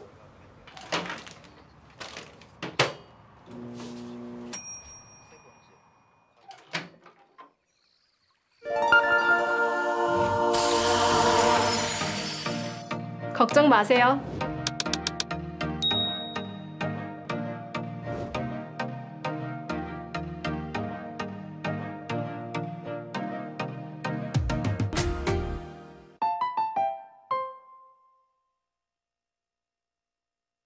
자, 구독자 이벤트 하나 소개해드리겠습니다. 저희가 7월 20일 공개 방송 진행을 합니다. 지난 6월에 부득이한 사정으로 불발된 아쉬움을 담아서 더욱더 정성껏 준비를 했습니다. 화면에 나오는 QR코드 또 라이브 채팅창 상단 고정글에 커뮤니티 통해서 참여하실 수 있으니까요. 많은 신청 부탁드리겠습니다. 자, 민주당 차기 지도부를 선출하는 8.18 전당대회를 앞두고 있습니다. 많은 인사들이 속속들이 최고위원 출사표 던지고 있는데요. 자, 오늘부터 민주당 최고위원 출사표를 던진 의원들을 모시고 릴레이 인터뷰 진행하려고 합니다. 오늘은 그 첫 시간 김민석 의원과 함께하겠습니다. 안녕하십니까? 안녕하세요. 네, 자 지난 1일에 출사표 던지셨는데 일단 출마를 결정하신 배경도 궁금하고요. 자, 출마 선언을 당원존에서 했는데 거기서 선택한 이유도 좀 궁금합니다. 좀 말씀 좀 부탁드리겠습니다. 예. 우선 뭐 당원존에서 하는 것은 네. 이제 저도 그런 표현을 처음 쓰기 시작한 사람 중에 하나인데 당원 주권 시대라는 화두가 예. 요새는 이제 있지 않습니까? 네. 그래서 우리가 그런 차원에서 당원존에서 행사도 많이 하고요. 제가 최근에도 당원들하고 토론회도 많이 했는데 네. 이게 이제 당원대회로 이름조차 바꾸는 그런 큰 흐름에 있기 때문에 네. 그곳에서 하는 것이 당원들께 대한 뭐 도리고 예의고 그런 것이 아닌가라는 네. 생각 때문에 하게 됐고요. 출마하게 된 배경을 글쎄 한마디로 딱 말씀드리자면 책임감. 네. 네. 그러니까 이제 워낙 폭풍 같은 전국 속으로 지금 들어가지 않습니까? 네. 살기는 국민이 어렵고 또 총선에서 심판은 받았는데도 이 정권이 정신을 못 차리고. 네. 그래서 저희가 한편으로는 싸우면서 또 한편으로는 이제 민주당 입장에서는 지선 대선 승리하고 집권 준비를 해야 되는 네. 그러니까 싸우면서 준비해야 되고 또 준비하면서 싸워야 되는 이 중차대한 시점인데 이 새 지도부의 역할에 제일 중요한 것이 민주당의 집권 준비다. 네. 근데 그 일을 하는데 가장 잘 챙겨갈 수 있는 사람은 여러 가지로 볼 때 제가 제일 적임이겠다라는 생각이 들어서 네. 그런 책임감을 책임감에서 네. 이렇게 최고위원 도전하신다는데 출마 선언 내용 중에 민주당의 전당대회는 이재명 대표를 중심으로 한 본격적 집권 출발입니다라고 네. 말씀하신 거, 이 부분이 눈에 띄긴 한데 또 한편으로는 너무 이재명 대표만 내세우는 거 아니냐 이런 얘기도 있는 것 같아요. 뭐 꼭 그런 건 아니고요. 예. 이재명 대표가 이제 여러 가지 어려움 속에서도 그걸 뚫고 또 총선을 큰 승리를 이끌어낸 네. 그런 리더십에 대해서 또 연임의 필요성에 대해서는 공감대가 있기 때문에 자연스럽게 이제 언급되는 것일 것이고요. 중요한 것은 이재명 대표의 이 연임을 전제로 할 때 네. 그 새로운 상황에서 무엇을 할 것인가가 중요한 거 아니겠습니까? 그러니까 이제 각자 거기서 자기의 역할에 대해서 이야기를 하는 것일 텐데 저는 제가 이제 본격적 집권의 출발이라고 이야기한 것은 예. 제가 민주당의 집권 플랜을 준비하겠다, 집권 플랜 본부장이 되겠다 이렇게 말씀을 드렸는데요. 그런 어떤 집권 플랜으로서 첫째가 당원의 강화, 두 번째 정책, 세 번째 사람 이 세 가지에 대한 구체적 준비를 하겠다 이렇게 말씀드렸습니다. 아마 후보마다 무엇을 하겠다라는 것에 대한 강조점은 그렇게 조금 다를 거라고 봅니다. 조금 차이가 있다. 예. 근데 문제는 지금 출마 선언 의원이 10명이 넘는다 이런 얘기도 있고요. 이 최고위원 선거, 당대표 선거는 그렇게 재미가 없다고 표현은 좀 잘못된 것 같고 이 최고위원 선거가 많은 분들이 출마를 도전하는 이유는 뭐라고 봐야 됩니까? 글쎄요. 이번에는 우리가 흔히 좀 공격력이 있다 하는 네. 강타자들이 많이 나오신 것 같아요. 많이 나오시더라고요. 네. 예. 그만큼 전국이 비상하다라는 것을 반영하는 것이 아닌가. 그러니까 워낙 윤석열 정권에 대한 어떤 국민의 분노가 높고 예. 또 막무가내로 나오고 하기 때문에 상당히 강한 공격력을 가진 분들이 지도부에 포진해야 되겠다는 아마 본인들의 생각도 있고 주변의 권유도 있고 그래서 많이 나오시는 것이 아닐까 싶은데 실제로 생각보다 많이 나와가지고 많이 나옵니다. 예. 이현주 의원까지는 쫄립니다. 한다고 예. 좀 쫄린다 말씀을 주셨는데 그렇지만 최고위원들 중에 지금 우리 의원님만의 가장 큰 강점 뭐라고 보십니까? 자평을 하신다면. 글쎄요, 저는 이제 지금까지 해온 일이 주로 어떤 방향을 잡거나 또 새로운 상황을 돌파하거나 또는 큰 선거, 큰 어려움이 있을 때 당의 방향을 이렇게 크게 끌고 가는 뭐 이런 일을 주로 해왔던 것 같습니다. 가령 최근에 국회의장 선거 이후에 당원 주권의 흐름을 갖고 당이 조금 이렇게 갈등 국면으로 갈 때 제가 국회의장이나 원내대표 선거에 당원의 어떤 투표 비중을 넣어야 한다. 일종의 그런 새로운 방향을 제시해서 지금 이제 그런 방향으로 오고 있죠. 이번에 전당대회 투표 룰 자체, 예비 경선의 룰 자체에 당원들의 어떤 비중을 넣는 제도 개선도 그렇게 된 거죠. 총선 전에 당이 이제 분열적인 신당론이 나왔을 때 제가 이건 사쿠라 신당이다라고 해서 상당히 좀 강하게 이야기를 했었죠. 그때 사실 쉽게 그렇게 다들 이야기를 못 할 텐데 이렇게 어떤 방향을 잡아야 할 때 이야기를 하거나 또는 지난 총선 때 제가 이제 상황실장을 맡았는데요. 아마 현재 당의 현역들 중에서는 총선, 지방선거, 대선 포함해서 큰 선거를 전체적으로 직접 이렇게 총괄해서 치르거나 그걸 승리로 이끌어본 경험이 제일 많지 않은가. 그러니까 지금 이 국면에서 많은 좋은 후보들이 나오셔서 다 역할이 있으실 텐데 그중에서 지금 꼭 필요한 이 민주당의 큰 이 폭풍 속으로 가는 이 상황에서의 방향을 잡고 그걸 승리로 이끌어가는데 꼭 필요한 어떤 전략적 감각, 또 설계력, 그다음에 그것을 실제로 이끌어본 역량 이런 경험 등등에 있어서는 검증된 것이 아닌가 이렇게 생각합니다. 지금 경선 룰이 조금 바뀐 것 같아요. 기존에 중앙위원 100%에서 중앙위 50, 권리당원 50. 요 바뀐 룰에 대해서는 어떻게 예비 경선 룰이 바뀐 겁니다. 예비 경선 룰이죠. 이게 제가 아까 말씀드린 대로 과거에는 이게 이제 중앙위원 100%였습니다. 그러니까 상대적으로 당원들 사이에서의 어떤 선호가 있다 하더라도 아무래도 중앙위원이라고 하면은 주로 국회의원이나 지역위원장들인데요. 그쪽에서의 어떤 친분 관계나 이런 것이 약한 경우에는 사실은 본선에 오르기가 좀 어려웠습니다.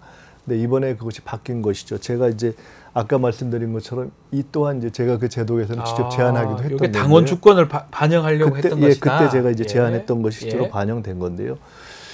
이게 이제 훨씬 불가측성이 높아진 것 같습니다. 그러니까 종래의 당원들 사이에서는 훨씬 더 선호가 있는데 아무래도 중앙 어떤 여의도 정치에서는 상대적으로 그런 어떤 영향력이 적었던 분들도 본선에 올라갈 수 있는 가능성들이 높아지고 해서 지금 12분이 나왔는데 실제로 본선에 이 예선을 통과해서 어떤 분들이 올라갈 것인가가 이게 예측이 좀 어려워지니까 전체적으로 이게 저희들이 이 당원의 권한을 강화하면서 종래의 여의도 문법이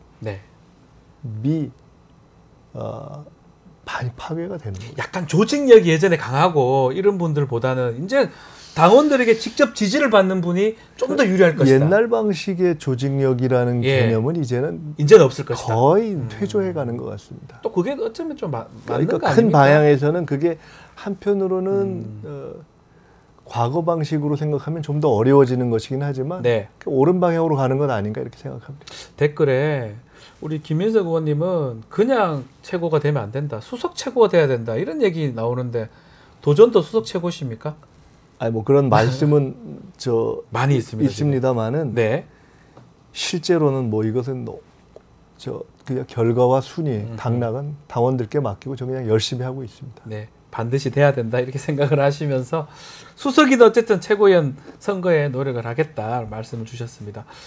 자, 당대표 선거 얘기도 조금 해야 될 것 같은데 이재명 전 대표 단독 출마가 예상됐는데 김두관 의원 전 의원이 출마 의사를 밝혔습니다. 어떻게 봐야 됩니까? 의원님께서는 어떻게 보고 계십니까? 김두관 의원께서 결국 이제 어떤 메시지를 내놓으시냐가 관심이고요.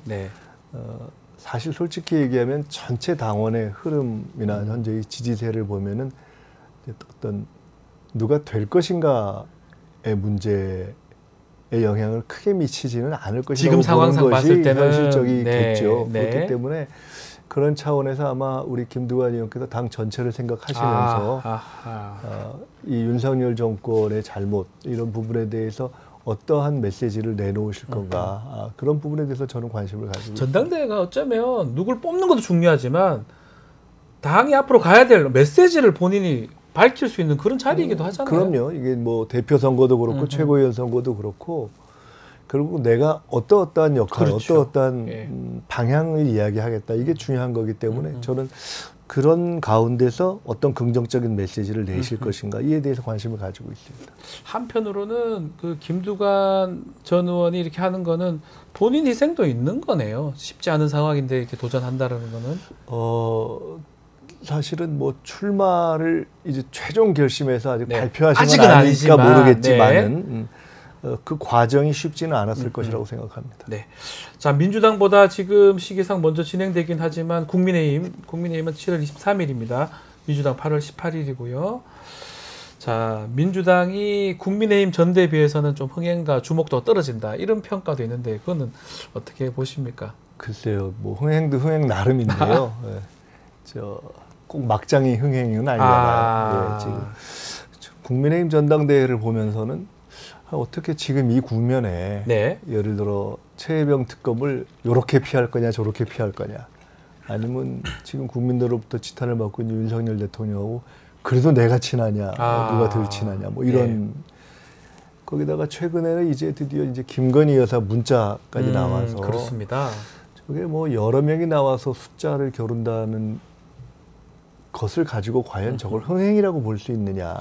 정치가 결국은 국민의 뜻을 따르느냐 안 따르냐인데 굉장히 놀라운 것이 통상 총선에서 저렇게 치고 나면 어떻게 혁신할 것이냐, 어떻게 반성할 것이냐 뭐 이런 얘기가 나오는 것이 통상적인데 이번 국민의힘 전당대회는 아예 그러한 화두는 없다라는 점에서 과연 그것을 흥행이라고 볼 수 있겠느냐.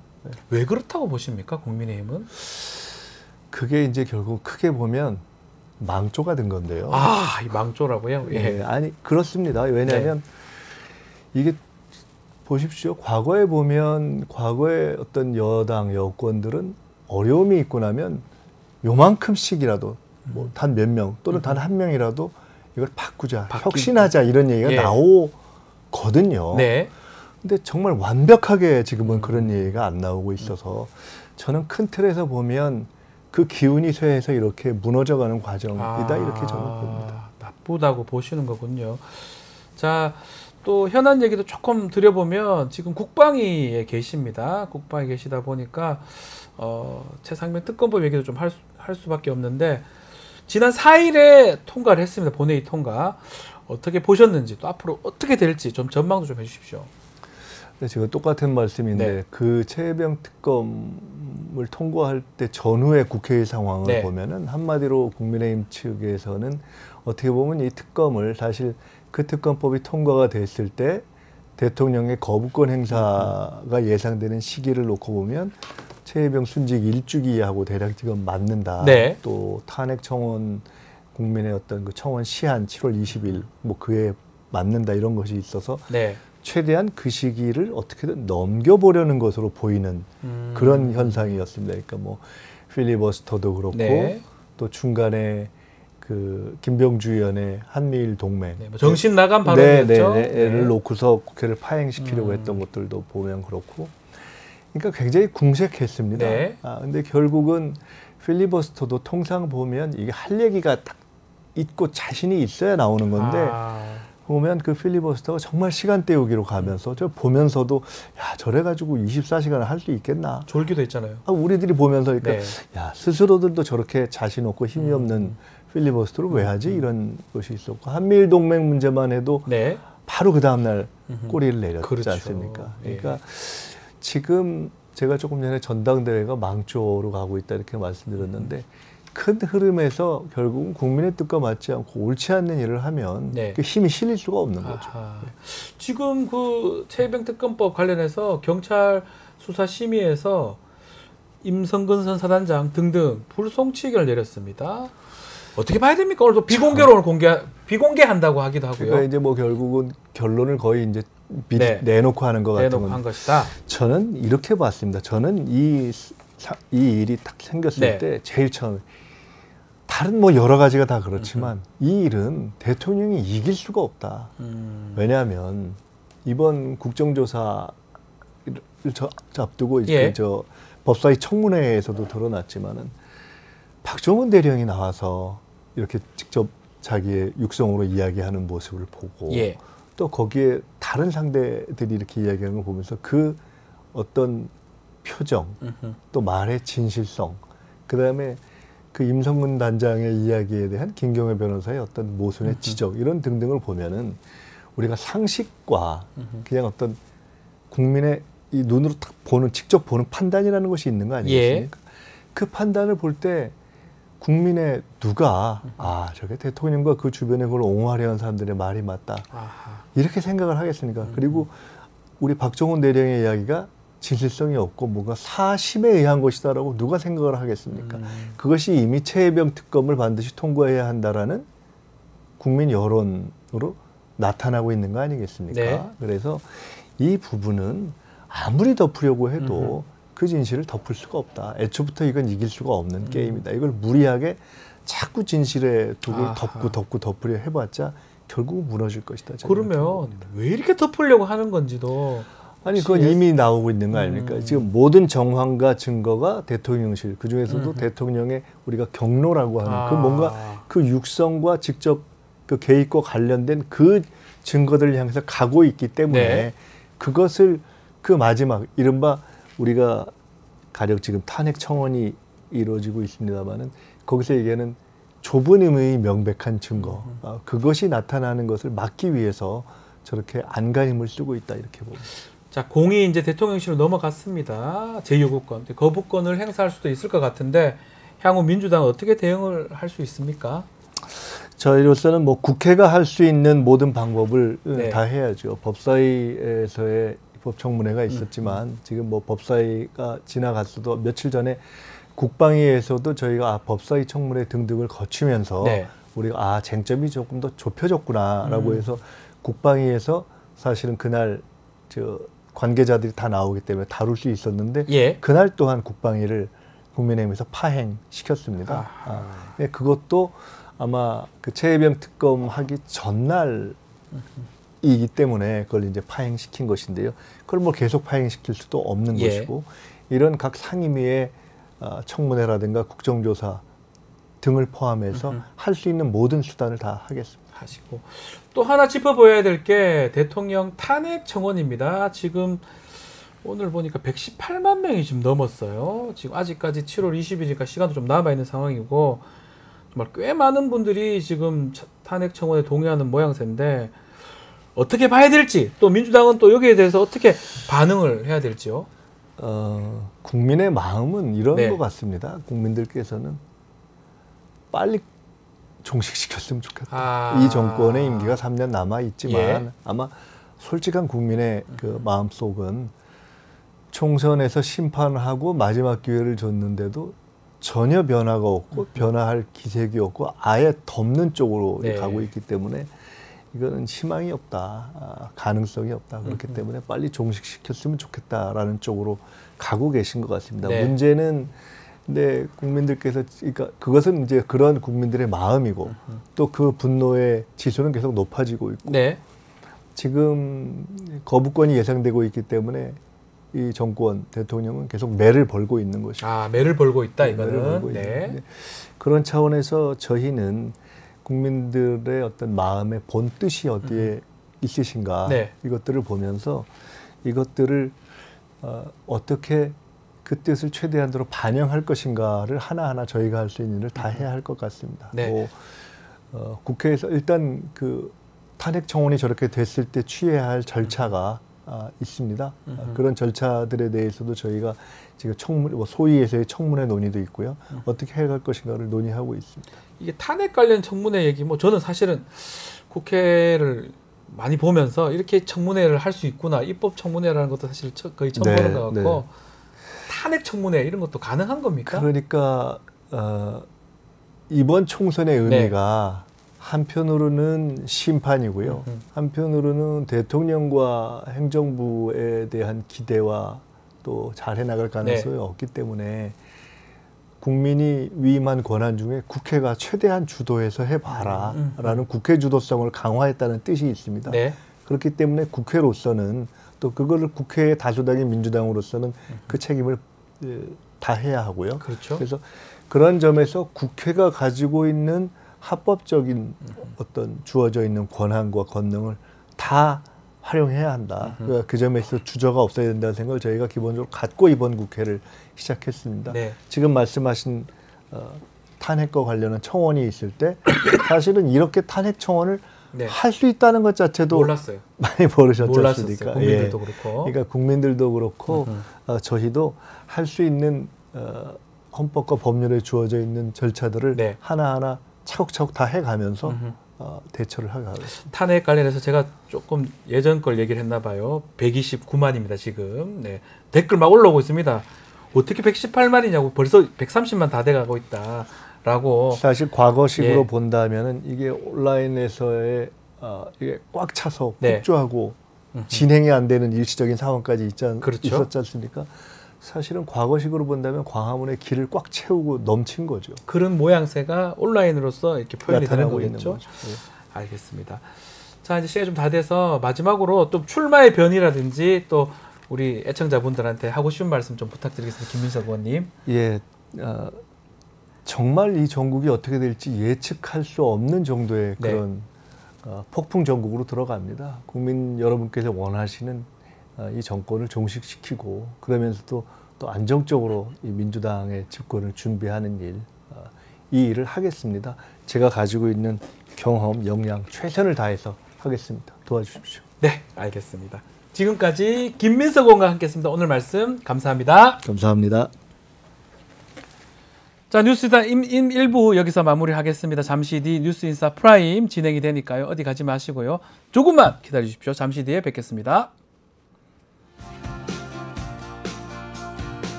들어가는 고품격 세대담 뉴스인사 프라임 지금 바로 시작하겠습니다. 월요일 정치권을 향한 따끔한 일침 들어보겠습니다.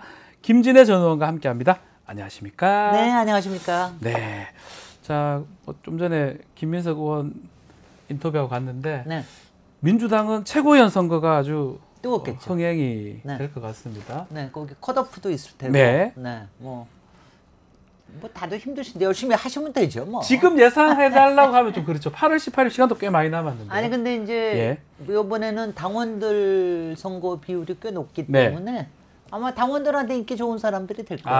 그러니까 아마 그거 가지고서는 저기를 하겠죠. 저는 이번에 특히 최고위원 선거는 실제로 수권 정당, 대한정당으로서의 안정감을 보여주는 데에 좀 주안점이 있다고 생각을 하거든요.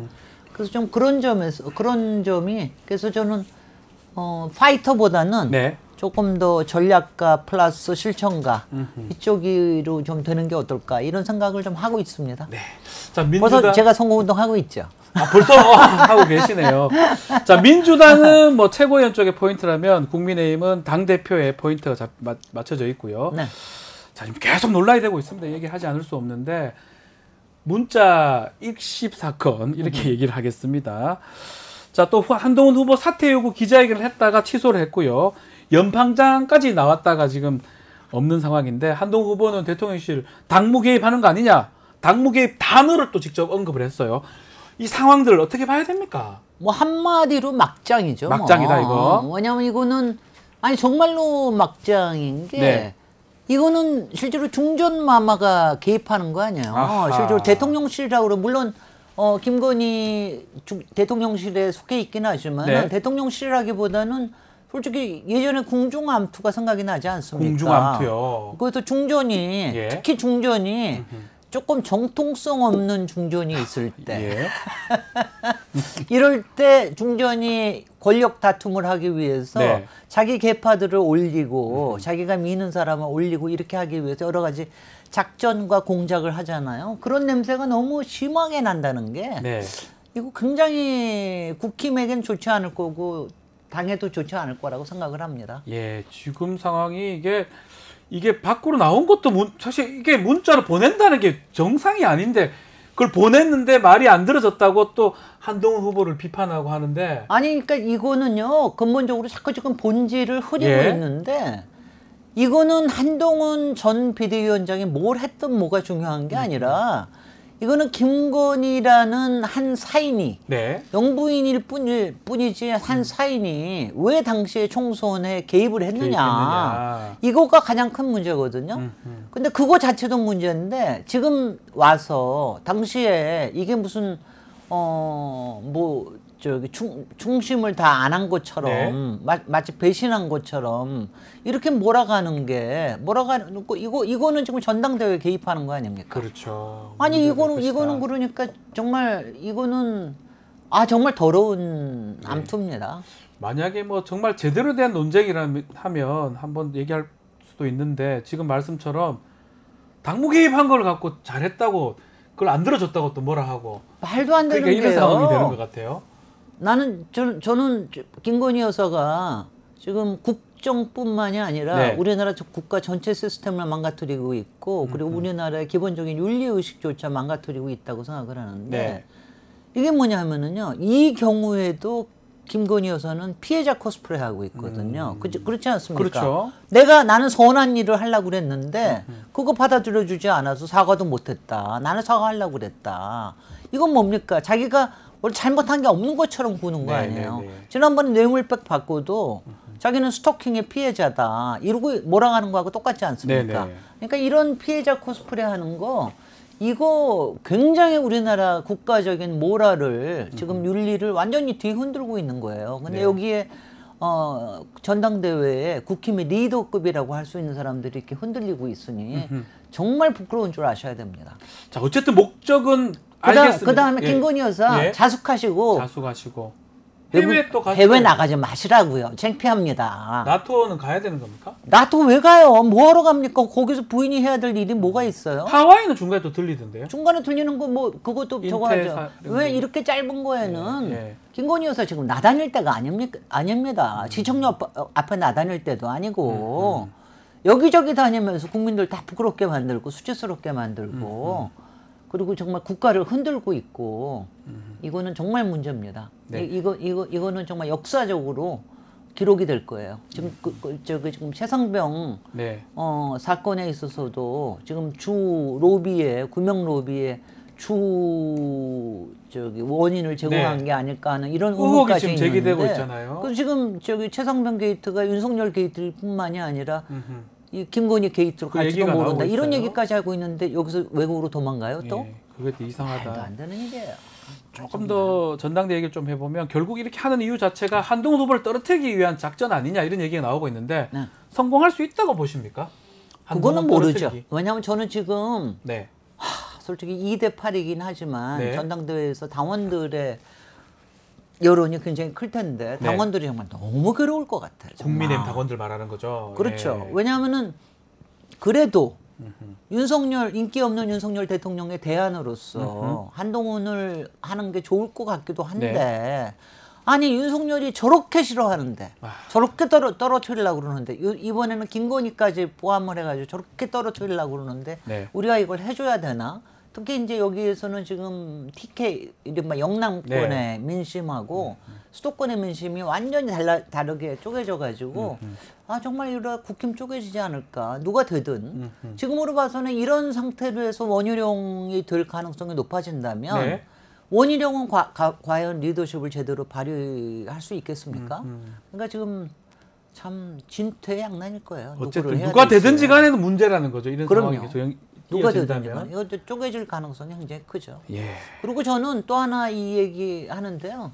여러분들은 아마 한동훈이 되면은 자꾸 배신자 프레임이라고 하는 말도 안 되는 시대 퇴행적인 이런 프레임을 자꾸 가동을 하는데 실제로 저는 항상 한동훈은 네. 윤석열, 김건희와 운명 공동체라고 보고 있는데 네. 오히려 만약 배신을 한다 그러면은 원희룡 쪽이 그쪽입니까? 더 쉽게 만약 왜냐하면 다른 길로 갈 수도 있습니다. 왜냐하면은 그러면 뭐 탈당을 요구하든가 네. 뭐 이런 거를 갈 수도 있죠. 그러니까 지금 이른바 이윤심을 팔고 당권을 잡는다 하더라도 지금 차기의 당권을 잡은 사람은 민심의 귀를 기울이지 않을 수 없을 네. 거거든요. 네, 그럴 겁니다. 알겠습니다. 지켜보기로 하고요. 자, 7월 임시국회가 이제 시작이 됩니다. 이번 회기도 현안이 너무 많습니다. 특히 이진숙 방통위원장 후보 인사청문회 열릴 건데 우선 대통령의 이 이진숙 지명 어떻게 봐야 됩니까? 이거는 그냥 막장이 아니라 막가자는 거죠. 막가자는 거다. 막가자는 거다. 막 나가는 거죠. 예. 그러니까 지금 이동관 위원장 때부터 네. 그다음에 권익위 하던 김홍일 위원장을 방통위원장 하는 전혀 전문성 없는 사람을 네. 한 것도 왜냐하면 가장 최악의 이른바 일반으로 봐서는 가장 최악의 선택이라고 하는 네. 사람을 딱 고르잖아요. 거기다가 방통위원장이라고 지명돼가지고 나오자마자 아니 저는 이렇게 방송에 선전포고하는 사람 처음 봐요. 아니 방송이 흉기다? 이런 얘기를 어떻게 할 수가 있습니까? 그러니까요. 그러니까는 지금 완전히 선전포고를 한 거죠. 지금 이제 최상병 특검을 거부함으로 해서 이거는 국민한테 선전포고를 한 거고 그 다음에 지난번에 운영위에 나와가지고 완전히 지금 윤석열, 김건희 보호하느라고 모든 거 감추는 거 이것도 국민 선전포고고 지금 이진숙 지명함으로 해서 방송과 언론에 대한 선전포고 한 거고 지금 어디까지 갈 수 있을지 모르겠어요. 네, 이것도 사실 그냥 선전포고다 이렇게 보시는 저는 그렇게 봅니다. 그러다 보니까 민주당이 탄핵 청문회 자체다 송고수를 할 거고 네. 탄핵을 나중에 할 수도 있다 이런 얘기도 아니 뭐냐면 탄핵의 조건은 지금 2인으로 워낙 5인인데 네. 2인으로 운영되고 있는 방통위 자체가 네. 위법적인 거라고 하기 때문에 그러니까 이거에 대해서 걸어가지고 바로 탄핵에 들어갈 수도 있는 거죠. 그러니까 만약 왜냐하면 어차피 의결 동의 조건이 아니기 때문에 청문회 끝나고 이진숙을 방통위원장으로 할지도 모릅니다. 네. 그럼 방통위원장 또 2인으로 해가지고 뭔가 의결하지 않겠습니까? 예. 만약 의결을 한다고 하면은 그 의결한 거 가지고 그거 가지고 바로 탄핵할 수 있는 거죠. 이게 지금 다 예상이 좀 되잖아요 지금. 그러니까 야당은 다수석이 저는 있고. 이해가 안 되는 게요. 지금 윤석열 대통령은 예. 지금 방통위를 예. 정상적으로 돌릴 수 있게끔 하는 조치 하나, 그러니까 5인으로 어떻게 하면 하느냐, 네. 이거에 대한 거 하나. 그다음에 방송사법이 지금 통과되지 않습니까? 그러니까 그거에 대해서 어떻게 이거를 갖다가 정상화하는데 활용할 것인가, 이거에 대한 조치 안 하고 지금 당장 방통위원장 하나 갈아가지고 박문진 이사들 바꿔가지고 지금 MBC를 빨리 손에 넣어야, 그래야지 지금 탄핵도 막고 특검도 막고 지금 가을에 여러 가지 위기설이 있지 않습니까? 그 위기를 막을 수 있다고 생각하는 것 자체가 그거가 너무 짧은 생각이죠. 궁금한 게, 그렇게 MBC를 만약에 가진다고 해가지고 위기를 막을 수는 있습니까? 아니 뭐 박건희도 그 와중에 탄핵됐잖아요. 못 막습니다. 그렇지만 끝까지 막으려고 하는 거는 있고, 그 다음에 이제 대통령이 지난번에 이태원 참사에 대한 음모설을 얘기할 때 그때 얘기했잖아요. 좌파 언론, 그때는 KBS, MBC, JTBC 다 이렇게 해가지고 좌파 언론들이 문제가 된다. 거기에 유도와 사주를 받고 있다. 이러고 얘기를 했으니까 그거를 바꾸면은 본인의 지지율도 올라갈 거다. 이러고 생각을 하는 거죠. 생각을 그렇게 하기 때문에 이렇게 하는 거고, 일각에서는 탄핵되더라도 이진숙 방통위원장 후보자가 나중에 임명돼서 탄핵되더라도 박문진 이사 선임에 개입을 해가지고 나중에 목표는 MBC 사장이다, 이런 얘기도 그런 있던데. 거죠. 지금 뭐 MBC의 교체를 위해서, MBC를 쥐기 위해서 지금 YTN은 이제 바꿨고. 네, 맞습니다. 여기에 제가 뭐 유진 있고. 제가 그만뒀습니다. 그다음에 KBS는 뭐 박민 사장 들어오면서 모든 거를 다 바꿔놨고 완전히 모든 게 땡뉴 뉴스가 돼버렸으니까요. 그러니까 지금 MBC만 잡으면 뭐가 될 거라고 생각을 하는데 언론은 잡히지도 않거니와 국민들이 그거에 속아 넘어가지도 않습니다. 근데 독재자들은 항상 그렇게 하니까는요. 알겠습니다. 참 왜 그렇게 하는지, 뭐 차라리 이럴 때일수록 더 원칙으로 돌아가는 게 맞는데 더 나쁜 쪽으로 간다, 이렇게. 아니 그러니까 이거는 벌써 한 10개월, 한 1년 전에 제대로 했었어야 되는 거예요. 이동관, 김홍일 이렇게. 그리고 최민희 방통위원 지명돼서 임명까지 했었으면은 그러면 정상적으로 갈 수가 있었던 거죠.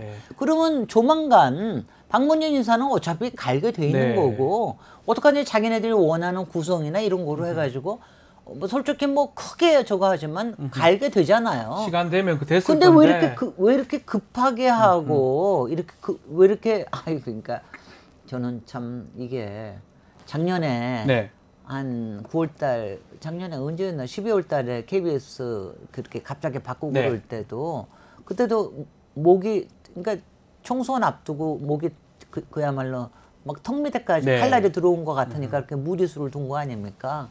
지금도 마찬가지로 지금 특검과 또 탄핵과 이런 것들이 지금 뭐 칼이 정말 코 밑에까지 온다고 생각을 하는 거죠. 그러니까 이러는데, 이럴 때일수록 모르겠습니다. 지금 뭐 갈 때까지 가보자는 것 같아요. 또 하나가 있은 게 최상병 지금 순직 사건입니다. 경찰 수사 발표 오늘 있는데, 대통령이 수사 미진하면 특검 하겠다, 이런 공언도 했었어요, 예전에. 자, 근데 뭐 얘기 들어보면 다 불송치하겠다, 이런 의견이 지금 보이거든요. 어떻게 봐야 됩니까? 아니, 며칠 전에 경찰의 수사심의위원회에서 이미 그렇게 결론이 났기 때문에 오늘 발표도 뭐 비공개로 한대요. 비공개가 뭐 아무것도 자료도 안 내놓고 뭐 영상 촬영도 못하게 하고 그런다고 그러는데, 아마 이렇게 되고 나면은 또 문제가 될 거예요. 근데 뭐 몇 가지가 있습니다. 이게 일단 수사심의위원회에 나온 결과가 이게 맞는 것이냐, 이 사안이 수사심의위원회에서 심의할 수 있는 사안이냐, 이거에 대해서도 지금 문제가 돼서 공수처에 고발이 됐고요. 그다음에 여러분도 아시다시피 이재명 대표도 경찰에서는 불송치 결정이 됐는데 검찰에서는 기소했거든요. 맞습니다. 그러니까 이것도 마찬가지예요. 경찰에서 불송치로 결정을 설령한다 하더라도 그게 민심에 엄청나게 역행하거니와, 거기서 한다 하더라도 공수처의 심사나 아니면 앞으로의 특검은 더 재촉을 하게 되는 거죠. 저는 그럴 거라고 봅니다. 특히 이번에 청문회를 통해서 임성근 사단장이 어떤 일을 해왔는지, 그다음에 본인의 구명 로비를 위해서 어떤 일들이 주변에 진행됐는지가 국민한테 알려졌기 때문에, 아니 본인이 문제가 안 됐으면 왜 거기에 왜 거기서 구명 로비를 해요? 거기다가 애당초 박종훈 대령이 한 거는 이거 아니야. 문제가 있는 것처럼 보이니까 경찰에서 이첩을 해서 경찰에서 제대로 해서 경찰이 판단하라. 수사해가지고 판단. 아니 그러니까 제대로 해서 쓰면 아무 문제가 없었을 걸 갖다가 그거 못하게 하느라고 이 짓을 한 거 아닙니까? 그러니까 말이 안 되는 거죠.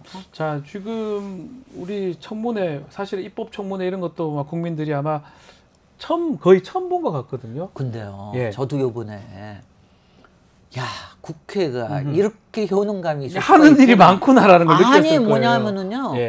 법에는 다 그게 있는 거예요. 왜냐하면 민주주의를 제대로 성립시키기 위해 제도적인 건 있었는데 그걸 제대로 여태까지 쓰질 않았던 거죠. 그러니까 이번에 검사 탄핵에 관련된 거든 아니면 이번에 그 청원법에 의해서 이루어진 첫 번째 청원이거든요. 윤석열 탄핵이.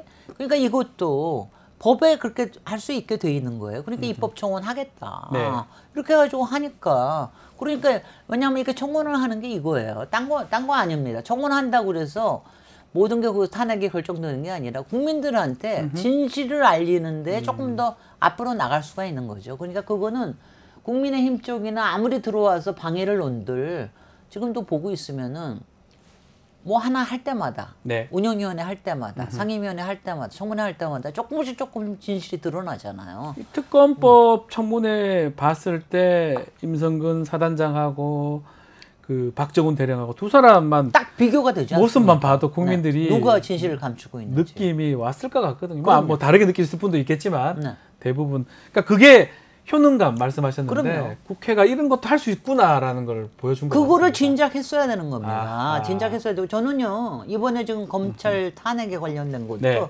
검사 탄핵에 관련된 것도 뭐 여러 가지 설왕설래가 있습니다만은 이것도 뭐냐 이게 일종의 검찰이 하는 기소에 관련된 거거든요. 그렇잖아요. 검찰이 기소하면은 이거를 판단하는 거는 재판소에서 합니다. 그러니까 국회는 무슨 기능이 있는 거냐면은 기소를 할 거예요. 권리가 있는 거예요. 그래서 사실은 이거는 저도 그 말은 맞는데 탄핵이란 말보다는 그냥 해임 건이라고 그럴까? 면직 건이 뭐 이런 식으로. 왜냐하면 검찰 내에서 자정 기능을 전혀 안 쓰니까 그거에 대해서는 국회에서 이걸 해야 돼요. 그러니까 독일에서는 이런 걸 1년에 한 3, 40건을 하거든요. 그러니까요. 그렇게 되니까 살아있는 권력에 대한 제어가 되는 거예요. 그러니까 검찰도 좀 조심하고 그러는데 이번에도 그런 기능이라고 봅니다. 그래서 그렇게 하는 게 아주 자연적으로 돼야 돼요. 여기서 어떤 사람은 좀 억울하다. 우리도 뭐 조금 억울하지만 기소당해서 무죄 받는 경우 있잖아요. 네, 그렇게 3심까지 가고 그러지 않습니까? 그러니까 그런 기능이라고 보고 이게 대한민국 민주주의가 지금 작동하고 있는 거다. 국회가 좀 정신 차려서 다행입니다. 검사 징계법이라고 그 검사 징계는 검사들 안에 하다 보니까 징계가 제대로 안 됩니다. 자꾸 팔이 안으로 굽는 그렇죠. 거죠. 그리고 아주 심각한 일을 했을 때는 헌법상에 탄핵할 수 있는 국회가 탄핵할 수 있는 권한이 있는 거죠. 파면이 없어요. 없어요. 없습니다. 파면이 없다는 그래서 탄핵밖에 제가 그걸 보고서 아니 니네는 어떻게 파면을 못하게 돼 있냐. 그러니까 그래서 탄핵이 있는 거거든요. 그래서 탄핵을 하는 거예요. 이름 자체가 탄핵 그러니까 뭔가 다 이루어진 것처럼 보이지만 말씀처럼 청구하는 거에 불과한 거잖아요. 그렇습니다. 헌법재판소에서 결정해야 되는 거잖아요. 그 시작인데 뭐 안 된다고 저 난리를 치는 거네요. 4명의 검사 부분. 이것도 사실은 또 탄핵 청문회 같은 것도 가능할까요? 참석을 할까요, 검사들이? 이번에 청문회는 추진한다고 그러고요. 뭐 하여튼간에 김영철 검사의 건에 관련돼서는 최서원, 최순실 뭐 이 사람도 증인으로 나오겠다고 나올 수 있다 뭐 이런 얘기까지 나오니까 저는 하는 거 좋다고 생각합니다. 저는 보면 말씀하신 대로 국회 효능감 말씀하셨는데 국민들이 보고 판단하면 되는 거잖아요. 보고 뭐 어떻게 얘기하든 간에 저 사람 거짓말 같다, 저 사람 진실 같다 보일 것 같거든요. 그리고 안 해본 거는 이런 거 제도적으로 하는 거는 자꾸 써서 맞습니다. 기계가 돌아갈 수 있도록 해줘야 됩니다. 또 비슷한 게 지금 말한 것처럼 대통령 탄핵 청원입니다. 지금 오전에 제가 확인한 바에 의하면 130만에 거의 육박하고 있는 상황이거든요. 자, 이 탄핵 청문회 129만. 어우, 지금 뭐 엄청납니다. 어떻게 봐야 됩니까? 뭘 어떻게 봐요? 이거는 청원이 입법에 대한 청원이에요. 그러니까 탄핵을 발의해 달라라고 하는 청원이거든요. 그러니까 이거는 그러니까 국민들이 야 3년은 못 기다리겠다, 더 못 두겠다. 그러니까 탄핵하는 이거를 발의할 수 있는 건 국회니까 국회에서 발의해 주십시오. 이거를 하는 거니까 그러니까 그럼 국회에서는 이런 게 원래 5만인데 지금 130만이 넘어서 거의 200만까지 된다 그러면 이거를 심사숙고해야 되는 게 당연한 거 아니겠어요. 그러니까 심사숙고하는 청문회를 열어서 청문회는 그거는 기간 제한도 없더라고요. 그러니까 뭐 그 기간에 이거를 들여다봐야 되는 거죠. 그럼 거기에는 뭐 다만 지금 5개뿐만이 아니라 김건희의 국정농단이나 이런 것까지 다 들어갈 거라고 생각하고 솔직히 최상병 관련해 가지고는 김건희 여사도 분명히 관련이 될 거기 때문에 이런 부분들에 대해서 청문회하죠. 청문회 해야 된다. 청문회하고 그렇게 해서 8월 달에 청문회하고 지금 7월 20일까지거든요. 맞습니다. 요게 그러니까 그거 끝나고 난 다음에 청문회를 해야 되니까 8월 국회에서 청문회하고 그러고 나서 이제 정기국회에 가서 어떻게 될지를 두고 봐야죠. 이 속도면 200만 원 넘겠네요. 200만 원 넘을 것 같아요. 200만 넘어갈 것 같아요. 200만 원 넘을 것 같은데 요새 이제 아무래도 조금 100만이 넘고 난 다음에 조금 긴장감이 좀 줄어들어서 서버 조금, 이런 것도 있었고요. 문제가 있었고 조금 줄어들었습니다. 200만 원 넘을 것 같습니다. 좀 전에 뭐 최상병 특검 얘기했는데 지금 계속 논란 중에 하나가 이 최상병 특검의 원인, 왜 저렇게 임성근 사단장을 구조하려 했느냐, 이 부분에 대해서 김건희 여사 관련설이 계속 나오고 있거든요. 그래서 말이죠.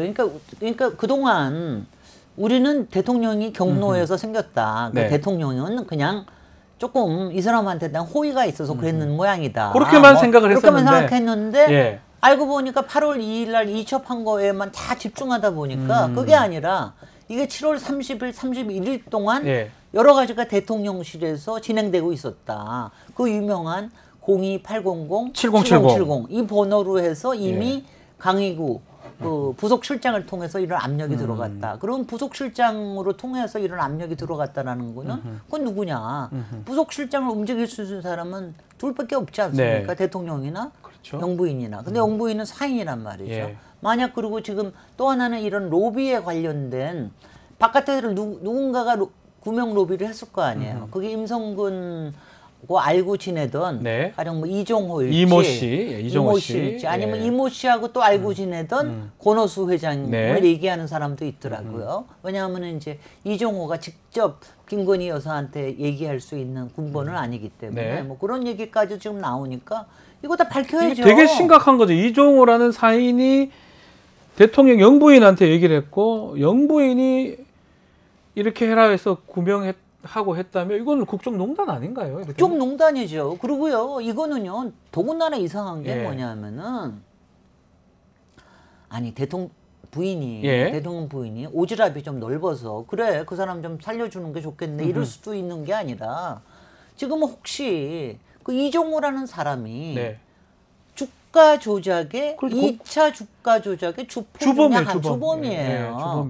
그럼 이 사람이 혹시나 협박성으로 한 거 아니냐 이런 의문까지도 드는 거예요. 내가 입을 다물어주는 조건으로 할 테니까 예컨대 예를 들어서 예컨대 그럴 테니까 아니 왜냐하면 아직 소환도 안 되고 그랬으니까 이런 것도 다 조사를 해야 되는 거 아니에요. 그러니까 도대체 이게 무슨 일이냐 이게 뭐냐면은요 저는 이게 정말 비극이라고 생각하는 게 김건희 여사 주변에만 가면은 모든 게 비손이 돼가지고 사람들이 다 뭔가 비밀이 있을 것이다. 뭔가 클리어한 게 없으니까 뭔가 감추는 게 있을 것이다. 뭔가 비손으로 조작을 할 것이다. 이걸 다 의문이 점점 풀리는 게 아니라 점점 미궁으로 빠져들어가는 게 이게 얼마나 비극입니까? 이거 자체가 문제예요. 결국 여기서 끝날 문제가 아니고 김건희 여사랑 연관이 돼 있는가 이 부분도 심각한 부분이 될 수가 있겠네요. 심각한 부분이 될 수가 있기 때문에 아니면 밝히면 되고 아닌 걸로. 그러니까 특검이 필요하다고 그러는 필요한 거죠. 것이다. 안 그러면 누가 차이내겠습니까? 여러분도 다 아시겠습니다만은 솔직히 이 비선 라인의 문제에 대한 거는 그동안 여러 번 제기가 됐어요. 인사 문제나 이상한 행사나 이런 거 있을 때 비선이 작동하는 거 아니냐. 근데 여러분도 기억하시겠습니다만은 박근혜 대통령 때도 십상시에 대한 거가 문제 제기됐던 거는 한 1년 반 전이었어요.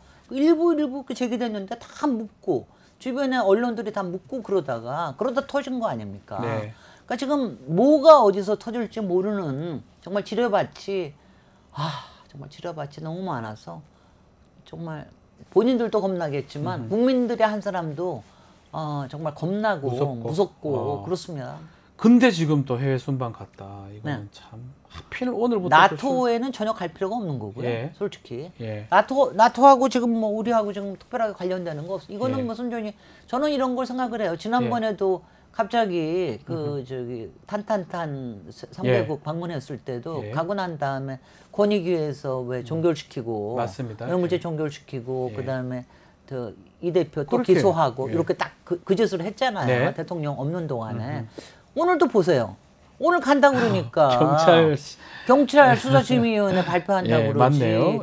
이재명 대표 지금 말도 안 되는 그것도 경찰에서 불송치하기로 2년 전에 결정된 건데 그거를 다시 해가지고 검찰 조사한다고 합니다. 아니 부부를 다시 부른다는 거예요. 그동안 압수수색한 게 뭐가 돼서.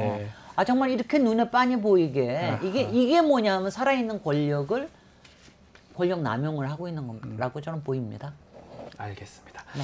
자, 오늘 말씀은 여기까지 들어야 될 것 같습니다. 오늘도 일침 따끔하게 주셔서 너무나 감사드립니다. 김진애 의원과 함께했습니다. 감사합니다. 감사합니다. 자, 뉴스인사 프라임 유튜브 멤버십 회원에게만 우선 제공되고 당일 저녁 일반에게 공개가 됩니다. 유튜브 멤버십 회원 가입 방법 유튜브 게시판에 확인이 가능하니까요. 많은 참여 부탁드리겠습니다. 자, 저는 내일 아침 다시 찾아오겠습니다. 시청해주신 여러분 고맙습니다.